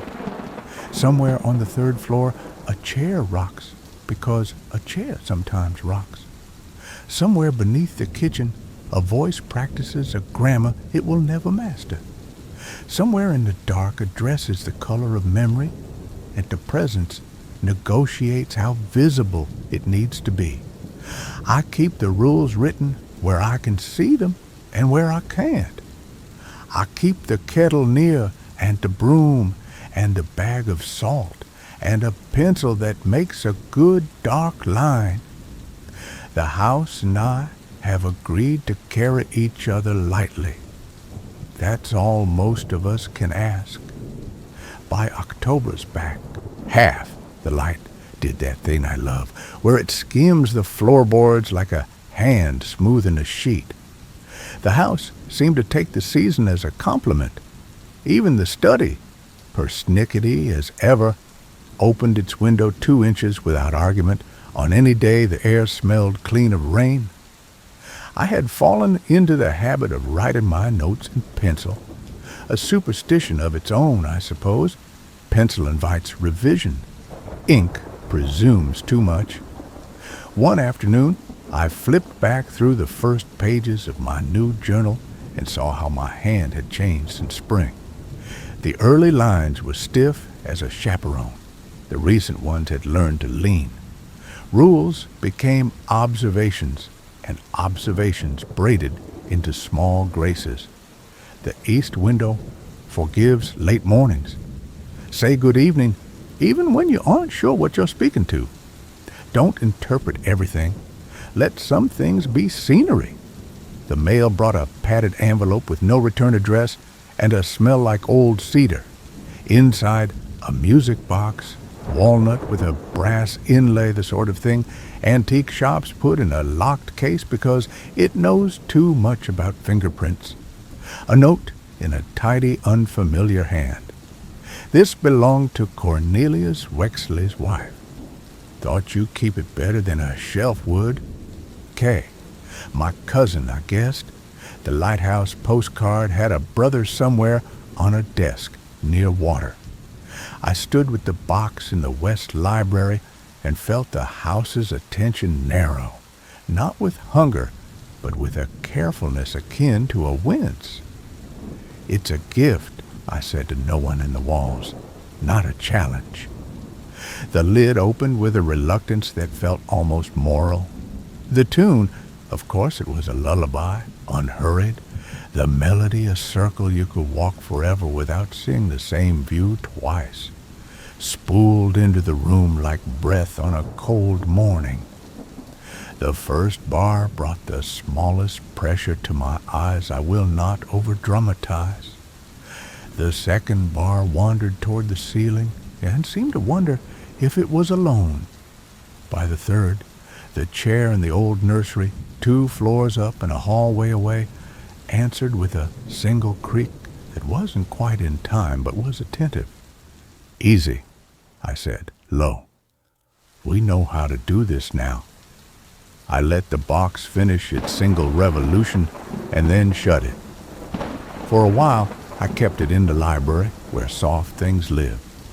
Later, when the house had stopped holding its breath every time I passed the shelf, I moved it to the hall table beneath the mirror, as if it were a proof we had all learned something. The mirror accepted that decision with a restraint I would have praised in a person. It gave me my face in the hallway behind without gilding the edges or letting any wrongness seep through. There were nights, of course, when I caught the memory of movement where none should be, a half-seen shoulder crossing the landing. But memory belongs to mirrors. They can't help it. I covered it at dusk, when the day had been too crowded. I left it bare when the air held itself honestly. Rules became less a list and more a conversation. Book club grew by one, Dot of Mitten fame, who arrived with a tote that said books and berries and the strawberry jam to make it true. We read a memoir that spent 2 chapters on windows and managed to make them the most intimate thing in a life full of people. "There's a line," Dot said, fingers marking the place. "A window is a controlled permission." She looked around at the library's tall panes. "I like that." "So does the house," I said before I could help myself, then smiled into the rim of my mug. The room adjusted in that way it does when a compliment lands where it needs to. Laurel brought a watercolor one afternoon, her grandmother's, a quick study of a blue dress hung from a peg, headless and ordinary as laundry. "I found it in a box that smelled like mothballs and recipes," she said. "It seemed appropriate." We hung it in the foyer, near but not facing the mirror. The house did not bridle. It didn't preen. It simply made a small domestic ease in the air, like a kitchen that has agreed to let bread rise without commentary. I kept walking the boundaries on Thursdays and Sundays. On a Sunday, with a sky like porcelain, I took the long detour over the North Hill and down to the creek, where the water always sounds like small talk in a room that means well. There, under a hemlock that had learned it was smarter to lean than to break, I drafted a letter I'd been writing in my head for months. Not to the cousin, not to the law office, not even to Laurel. To whoever would come after me in 50 years or 5, because houses don't run on our clocks, and the deed in the drawer is only a script you're allowed to improvise. I wrote, "You aren't here to fix it. You're here to listen until the listening changes you. And then do the small, decisive thing the day asks. The rules are not commandments. They're manners with teeth. If you need to leave, leave. If you stay, don't mistake endurance for punishment. Remember to open a window. Speak plainly when your name gets heavy on your tongue. Put the kettle on." I signed it with my initial, a letter I could bear seeing said aloud if it had to be. I left the page under the box of Victor's letters so it would be found by a hand already touching paper with care. Winter flirted with us and then decided to sit down and stay. The first heavy snow came clean and vertical, no wind at all, as if someone had memorized a snow globe and was trying to make it real. Laurel texted a photograph of Sam's mitten riddled with holes, the boy's fingers sticking through like sprouts. "Emergency knitting situation," she wrote. Dot delivered small wool miracle to the porch by evening, and the house, this is ridiculous to say, but I believe it, kept the foyer 3 degrees warmer until I brought the package inside. The power went down in the next storm with all the drama of a curtain drop. Lamps lit, salt renewed, a rhythm we knew. Mid-evening, a knock at the gate, sharp, twice, then 3 times, then a pause like someone remembering their manners. I pulled on boots and a coat and found a man in a lime green parka, blinking snowflakes off his eyelashes. A headlamp cast an earnest circle on the gatepost. "Sorry," he said out of breath. "Took a wrong turn on the road. Map said there was a cut-through, and my truck decided it didn't want to be a truck anymore. My phone's dead. Can I—" "Of course," I said. The house felt me open the gate and did not make a point of it. Inside, the parka steamed gently like a creature rescued from another climate. I made tea, because I always make tea. We sat in the foyer within reach of the lamp's modest halo and let warmth do its arithmetic. He was a surveyor, it turned out, new in town, the lime parka, a beacon that had apparently failed its only job. "I owe you," he said after 2 cups and a less pallid face. "Can I Venmo you, or whatever it is kind people do now?" "Tell me your first initial," I said lightly, more to see what the air would do than from any need to know. He smiled. "J," he said, and the house relaxed in a visible way. I swear the banister lowered its shoulders. The custom isn't about secrecy anymore. It's about leaving a little space around the thing you carry. When the storm let him, he trudged away down a route I pointed out by lamplight. The house watched him through the fanlight like a cat in a window. "We did fine," I said, closing the door. It agreed with the almost sound of wood that chooses not to creak. Sometime in late January, I had a dream that didn't feel like a dream until afterward. I stood by the main hall mirror and saw, not my face, but the long-ago foyer reflected not as a trick, but as a window.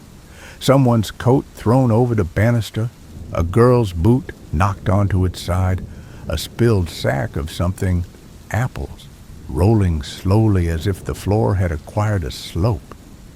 A woman's laugh passed down the hall, the ordinary laugh of a person who's about to be late. Then the scene receded, paled, and my own reflection returned with a patience that had taken months to learn. I woke with my hand on my throat and the feeling that I had been forgiven for something I didn't yet know how to name. It made me brave in a small, ridiculous way. The next evening, I stood before the mirror without its cloth at sunset, and instead of saying good evening or ignoring it entirely, I nodded to my own face and said my initial just once, the way you might say hello to yourself before a long drive. The glass did not bite. The house did not draw blood.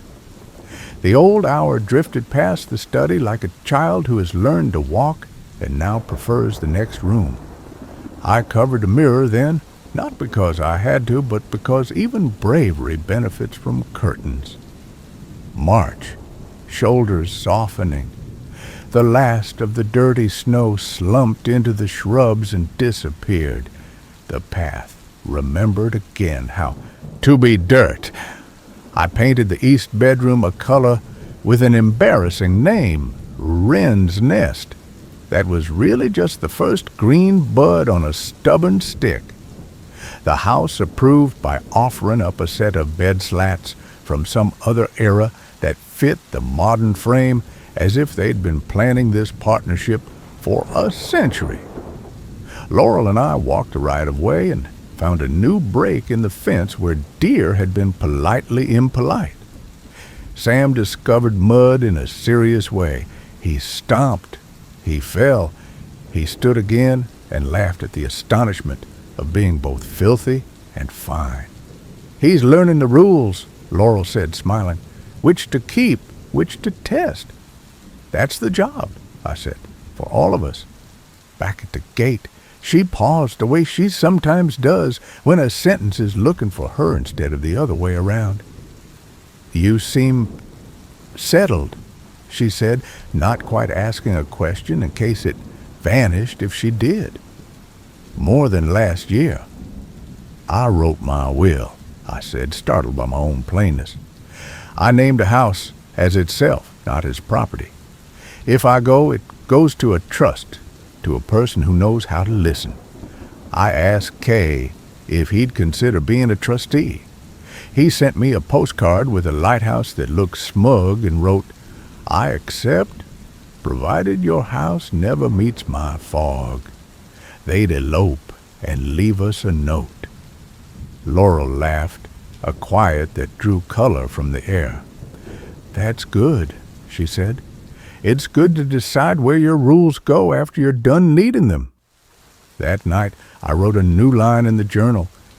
"If you love a place, don't trap anyone in it when you're gone. Leave maps, not locks." Spring does what spring does. It risks, it apologizes, it risks again. The house learned to expect children's footsteps in the carriage house twice a month and did not posture about it. The study tolerates a guitar now and then if the song remembers how to end. The basement door has grown, not polite, never that, but resigned to the fact that my grief will visit on its own schedule and doesn't need theatrics to be convincing. The woman in blue has taken to appearing at the periphery of rooms where I've left the window latched, eyeing the latch like a seamstress appraising a hem. I think she is my weather vane. How visible she becomes is how much the house needs me to pay attention. Some evenings she's a rumor, some she's a clear sentence. Either way, I breathe, I nod, and I keep my name between my teeth where it belongs. The hedge flowered all at once one morning in May the way Victor said it would, white into the green like a memory surfacing. I told the kitchen window it had outdone itself and felt no fool for the gratitude. The path through the trees developed a new bend I swear wasn't there last year, but I will concede I am not the most reliable cartographer. And if you're still awake, if we haven't lost each other to the kind of sleep that comes when a voice has carried you gently to the next room, know that nothing dramatic happened this week. No doors punished, no mirrors lied. A chair rocked in an empty room because air moves and wood responds. I poured salt across a threshold and then swept it up and did it again because doing it again felt right. Laurel's guitar learned a new waltz. Sam discovered frogs. The house breathed. I breathed back. "Good evening," I say when the shadow passes behind my chair.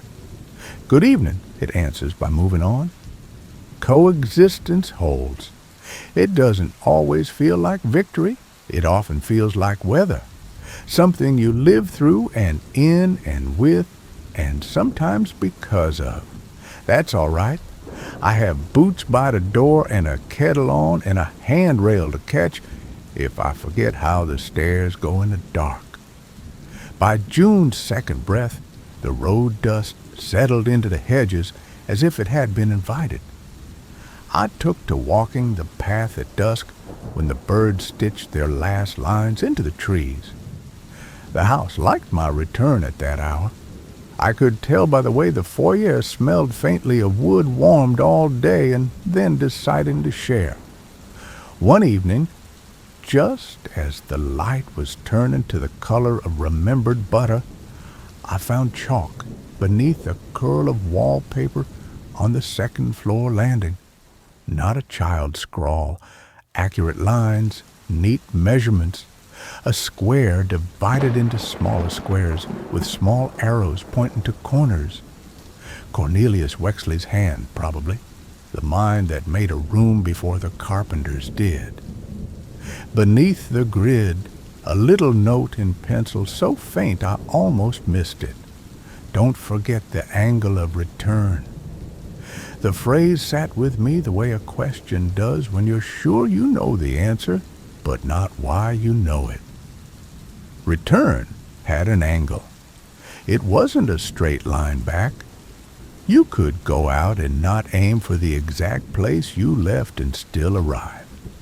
I shut my eyes and saw the nursery as it had been the first time I stepped over its threshold.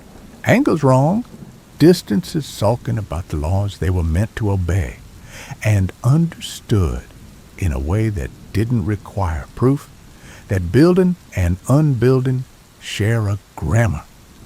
I left the chalk where it was, the wallpaper folded back like a page you mean to revisit. Laurel came by with strawberries that looked like the idea of strawberries in a child's picture book. Sam had acquired a plastic magnifying glass and the conviction that all small things preferred to be inspected. He held it up to my nose and shrieked at the resultant nose. "Monstrous," I said solemnly. He repeated the word with triumph and then forgot it completely in favor of the red bowl on the table. "Can I leave you this?" Laurel asked of the house, not me, setting a bundle of wildflowers in a jar on the hall table under the mirror. "It feels rude to arrive empty-handed." "Rude is the only thing it notices," I said, and the mirror did not twitch. Gratitude softened the air the way steam softens a bathroom mirror when the shower runs hot. I was a little bolder with the mirror now, the way you become bolder with a river after you learn exactly how cold the first step will be. Sometimes at noon, when the house was undeniably a house and not a mood, I would polish the glass with a cloth and watch my face sharpen and blur along the curve, a reminder that I was more than what it could steal and less than what it could make up. One afternoon, Kay arrived. He appeared the way letters do, unannounced but somehow expected, a person shaped from envelopes and jokes about fog. A car pulled into the gravel with a noise like contentment. A man stepped out, mid-40s, lighthouse postcard energy, competent, faintly amused by the drama of water and edge. He stood beyond the gate a long beat, as if listening for his name in the hedge. "You must be Kay," I said. "I must be," he answered, and smiled like someone who had practiced not startling things that startle easily. "Can I?" He lifted a hand, stopped himself from finishing with a full name. "I'm just Kay." "Jay," I said, and the house welcomed him in that small, invisible way it has, a fraction more warmth in the foyer, the draft under the door stepping back like a polite dog. We drank iced tea because the day had already drunk hot tea without asking. Kay kept his elbows tucked near his ribs the way people do when they know their body could be too large for a room that needs smallness. "I didn't come to pry," he said after we let the ice do its work. "I came to see if the stories were the right kind of true, the kind that keeps you and doesn't keep you trapped." I showed him the library because that's where truth lives politely. He ran a finger along the spines and nodded at names he recognized. He paused at the journals and did not touch. "You've been busy," he said. "I haven't done anything," I said, which is the closest you can get to accuracy in a place that requires presence more than action. He stayed an hour. We talked about fog, his and mine, and about how boundaries are choices and sometimes accidents and sometimes both. When he left, he did not say goodbye. He said good evening, though it was afternoon, and the house liked him very much for that. The next night, the hour between 2 and 3 reminded me it exists by tugging lightly at the corners, a child's small hand smoothing a blanket that doesn't need smoothing. I sat on the second step and watched the dark practice being elegant. "We have guests now and then," I said. "Mind your table manners." The dark looked offended, and then amused, and then itself again. I found another of Victor's notes in August behind the panel in the butler's pantry, a place I'd somehow never once thought to open. He had drawn the kitchen window in 3 quick strokes and written, "If the light is good, say so. If it's not, wait, it will be. If you think you hear her name, you don't. No one speaks it here." Underneath, a more hesitant line, "It is possible to be accompanied without being observed." The distinction left a soft ring in me like a bell. Observation pins, accompaniment steadies. My first months had been all edges. Now the days carried more rounding. A small slip then, because rounding doesn't erase gravity. Late summer, late night, breath easy, A cup left on the table because I'd been lazy. These are the ingredients. I was thinking about a sentence and said my name in my head, and then accidentally, very quietly, in the air. The study sighed with an old satisfaction. The mirror did not move. The basement door did nothing at all, which felt like progress. The house did not discipline me. It did the better, harder thing. It made room for my error and then asked me to decide. I went to the hall, covered a mirror without any bravado, and sat on the floor with my back against the wall and my palms flat on the boards. "Not tonight," I said, as one says to a child who would like cake before dinner. "But tomorrow there will be cake." It felt absurd. It worked. The cake, as it turned out, was book club 2 nights later. We read a slim novel in which nothing happened, except a woman watched her garden cleverly and lived a life that would not star in a film. "She names all the birds," Marjorie said, fond and slightly reproachful. "She never names herself." "That's a kind of prayer," Theo said. Dot hummed and ate jam on a slice of cornbread she'd brought because we'd failed to say not to, and said, "Sometimes you keep the name where no one but you can see it. Keeps the shine." "I keep mine in the mirror," I said, slow, honest. "Not for it. For me. So I know where not to say it." They nodded, town-wise, satisfied. September is when the path behind the house begins pretending it leads somewhere mythic. Fewer leaves, more sky. The creek gets bossier. I walked it at noon and late, and once a red fox trotted along ahead and didn't bother to pretend I wasn't there.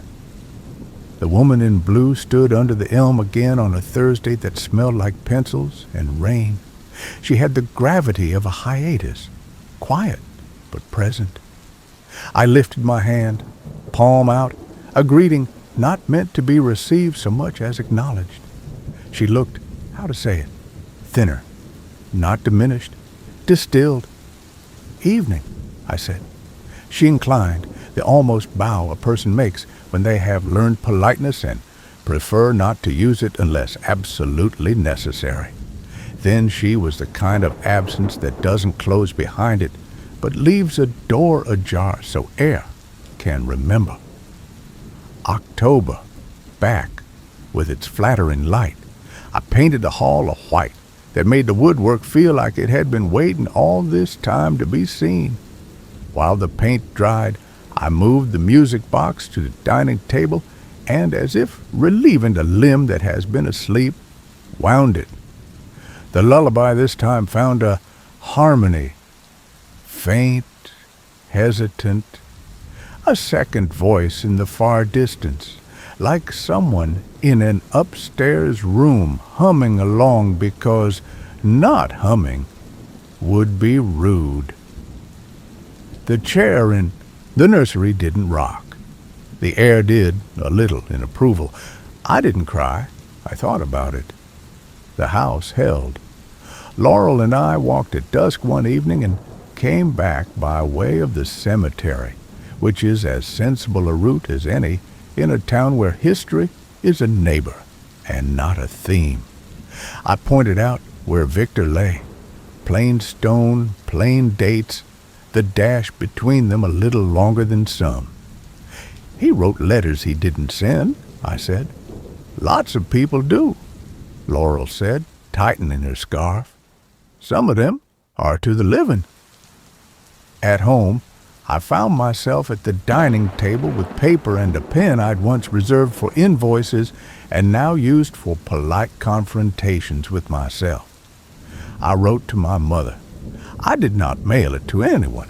I wrote about the basement door in her voice and the grammar it had borrowed and how I forgave both, not because they had earned it, but because I was tired of carrying that specific weight. I folded the letter, put it in the small box with Victor's unsent letters, and felt the air in the kitchen stand up a little straighter.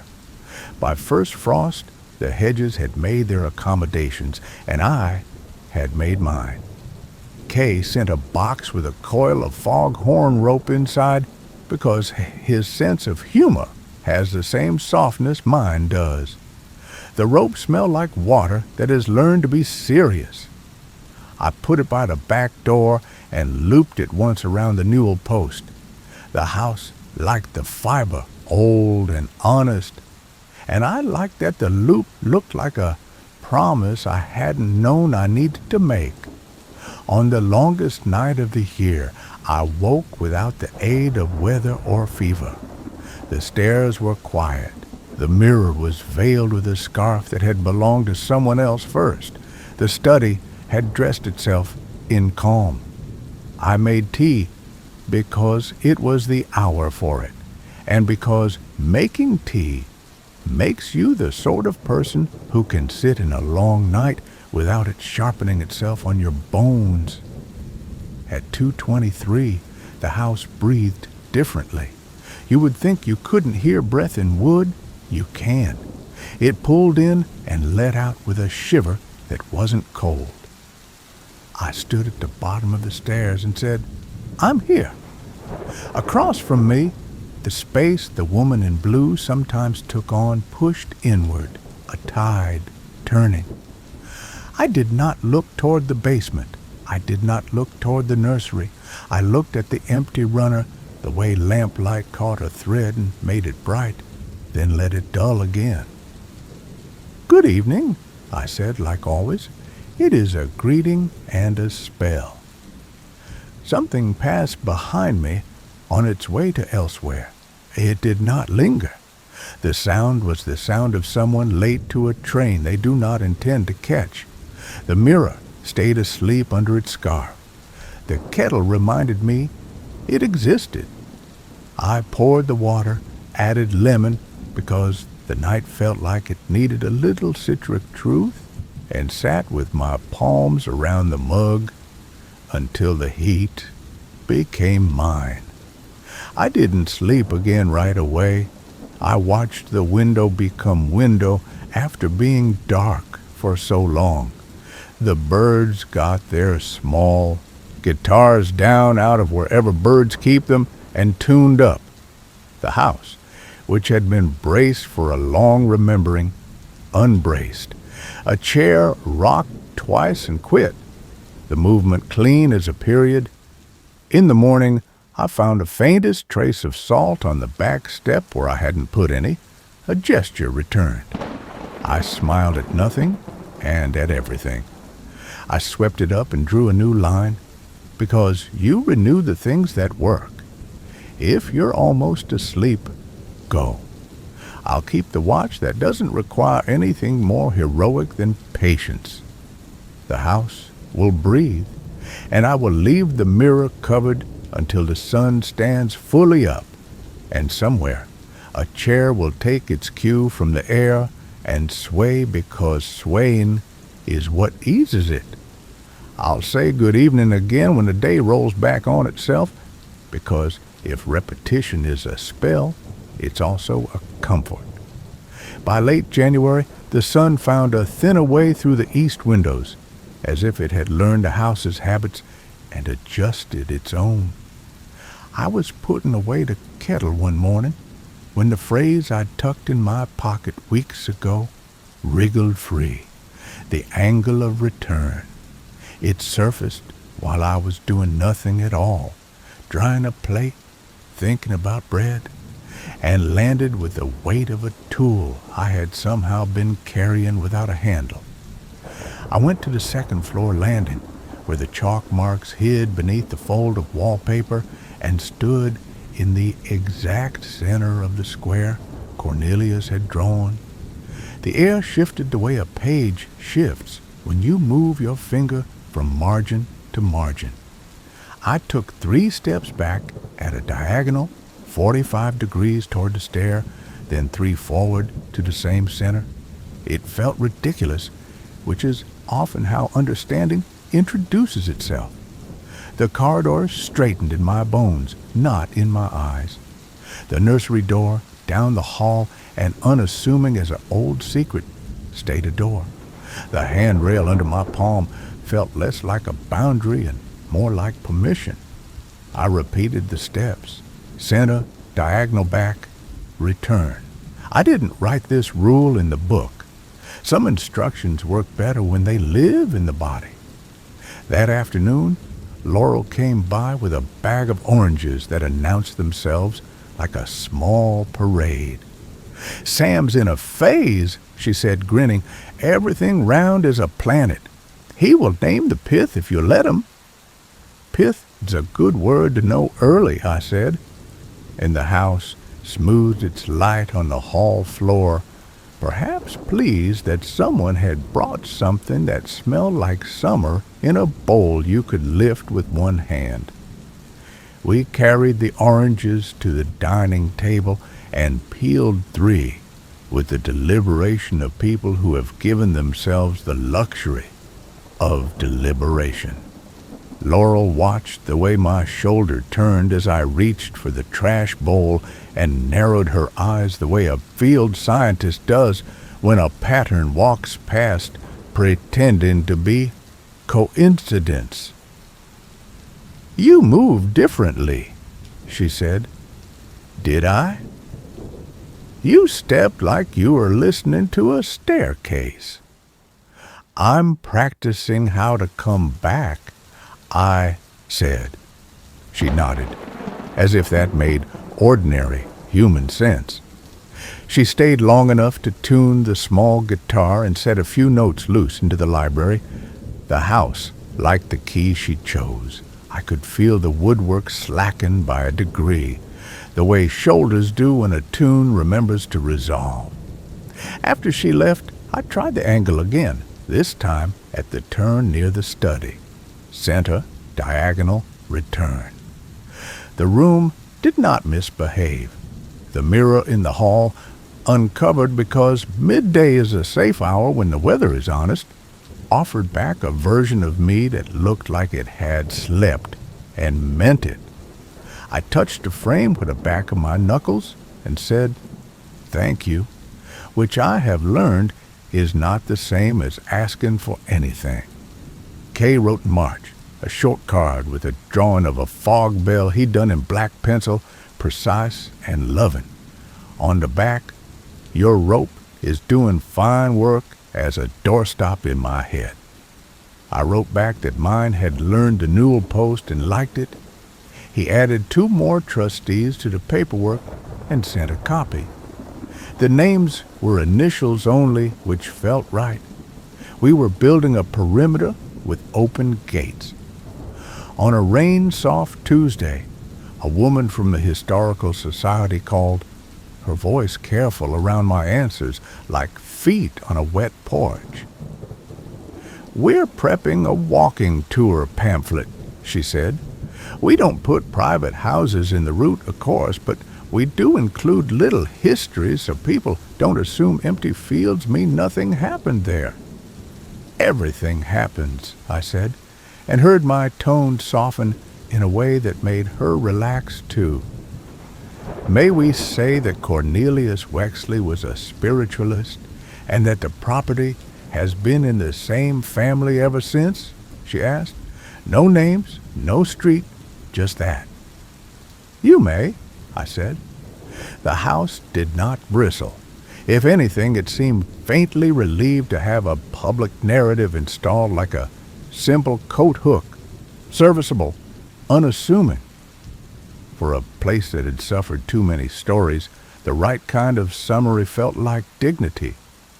That night, the woman in blue appeared at the limit of the library's lamplight, uncommonly clear. I stood at the shelf with Victor's letters in my hands and said nothing. She did not gesture. She watched the letters as if weighing the habit of unsent honesty. "We've learned to send them in other ways," I said very softly. "We say them out loud to a room until the saying counts." Her outline relaxed. I had the odd thought that she was listening for absence, as if the lack of demand was finally the thing she wanted to hear. I recorded my own session in April. not a conjuring, a proof. I set the little cassette player on the landing and pressed the red button and sat with my back to the banister and simply didn't speak for 20 minutes. Someone in another century would have called it prayer. The tape caught the world like a small pond catches sky. A whisper of floorboard, the thud of a truck on the road, one distant owl objecting politely to something it would forget by morning. When I played it back, I felt the uncomplicated pride you get when bread rises in your kitchen. Not because the yeast worked, that's what yeast does, but because you kept the water warm enough and the bowl covered and trusted time to carry its end. Summer arrived in a hurry, like a friend late to dinner with an armful of flowers. The hedges greened, then glowed. Sam adopted 3 different sticks in 2 weeks and called all of them Boat. He is a generous child. The house is not a stick, but he shared the name with it anyway. Laurel encouraged this. She believes in the vocabulary of generosity. We took to meeting once a week in the carriage house to sort whatever the town had decided was worth saving from its own abundance. Sometimes the work was dull in the way that keeps a mind honest. Sometimes a memory fell out of a box and landed between us with the soft thud of an old coat.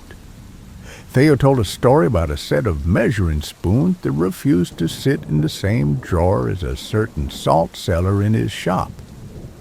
Dot rolled her eyes in the way of a woman who's seen more than one drawer's grudge and lived to label it. The house liked their voices. It's good for a place to hear laughter that doesn't ask anything of it. I caught myself in mid-syllable twice that month, my name rising uninvited in my mouth like a bubble. Each time I let it pop silently against my teeth and counted the angle of return in my head like a mantra. Center, diagonal, back. The study held its poise. The mirror stayed a mirror. The basement decided it didn't care to perform for a man who refused to open doors just because someone told him he was the sort of person who opens doors. On the hottest day, I moved the music box to the cool of the library and wound it once for courtesy. The lullaby wove itself through the stacks. On the second phrase, there was an answering hum just at the edge of hearing, like a voice deciding whether to join in. I thought of the child that never was, a thought not as sharp as last year, not as loaded with other people's grief, more a recognition, a nod across a crowded room. Rest, I said. You're excused. The answering hum became the rise and fall of summer air, and that was that. We had a visitor in August I might have refused last year, a graduate student with a thesis about thin places and a good instinct for how to behave in other people's histories. She wrote first. She asked nothing that cost me to answer. When she stood at the gate later with her pen and her attention, she kept both small. I'm more interested in the rules than the phenomena, she said. The manners that evolve around whatever the rest is.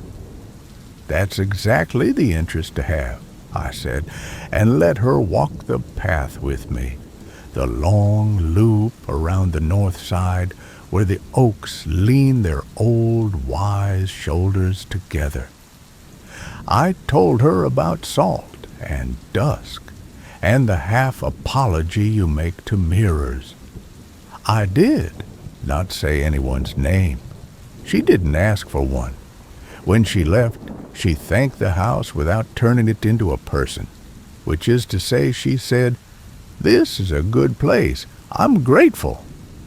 The house allowed itself the satisfaction of being understood without being dissected.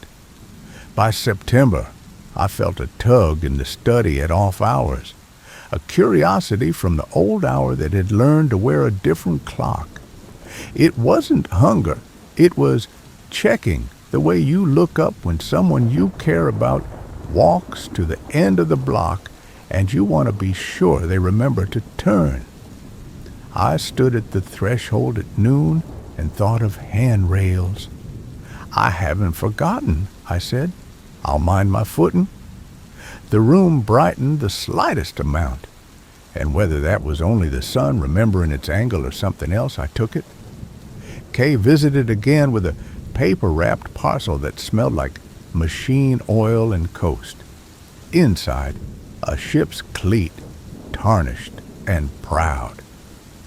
"For your rope," he said, which made the house fonder of him than before. We mounted it on the newel post with proper hardware and an improvised prayer. The loop looked pleased to have a purpose. I tied a figure-8 knot, with the seriousness this house asks for when you mean to secure anything. A small thing then, but small things are the whole room. Sam, who has learned 4 new jokes and botches them all charmingly, asked if the house had a birthday. I started to answer with a year, a date I could look up, then stopped. "Every year when the hedge flowers all at once," I said. "That's the house's birthday." He accepted this as if I had told him the correct name of a major river. Laurel murmured, "That's a good rule," in the voice of someone who appreciates a custom that explains more than it asks. Autumn leaned in. The light had its old trick. One afternoon near equinox, I found the hall mirror uncovered at dusk, though I was sure I'd draped it. Not mischief, almost the opposite. The glass held the room without argument.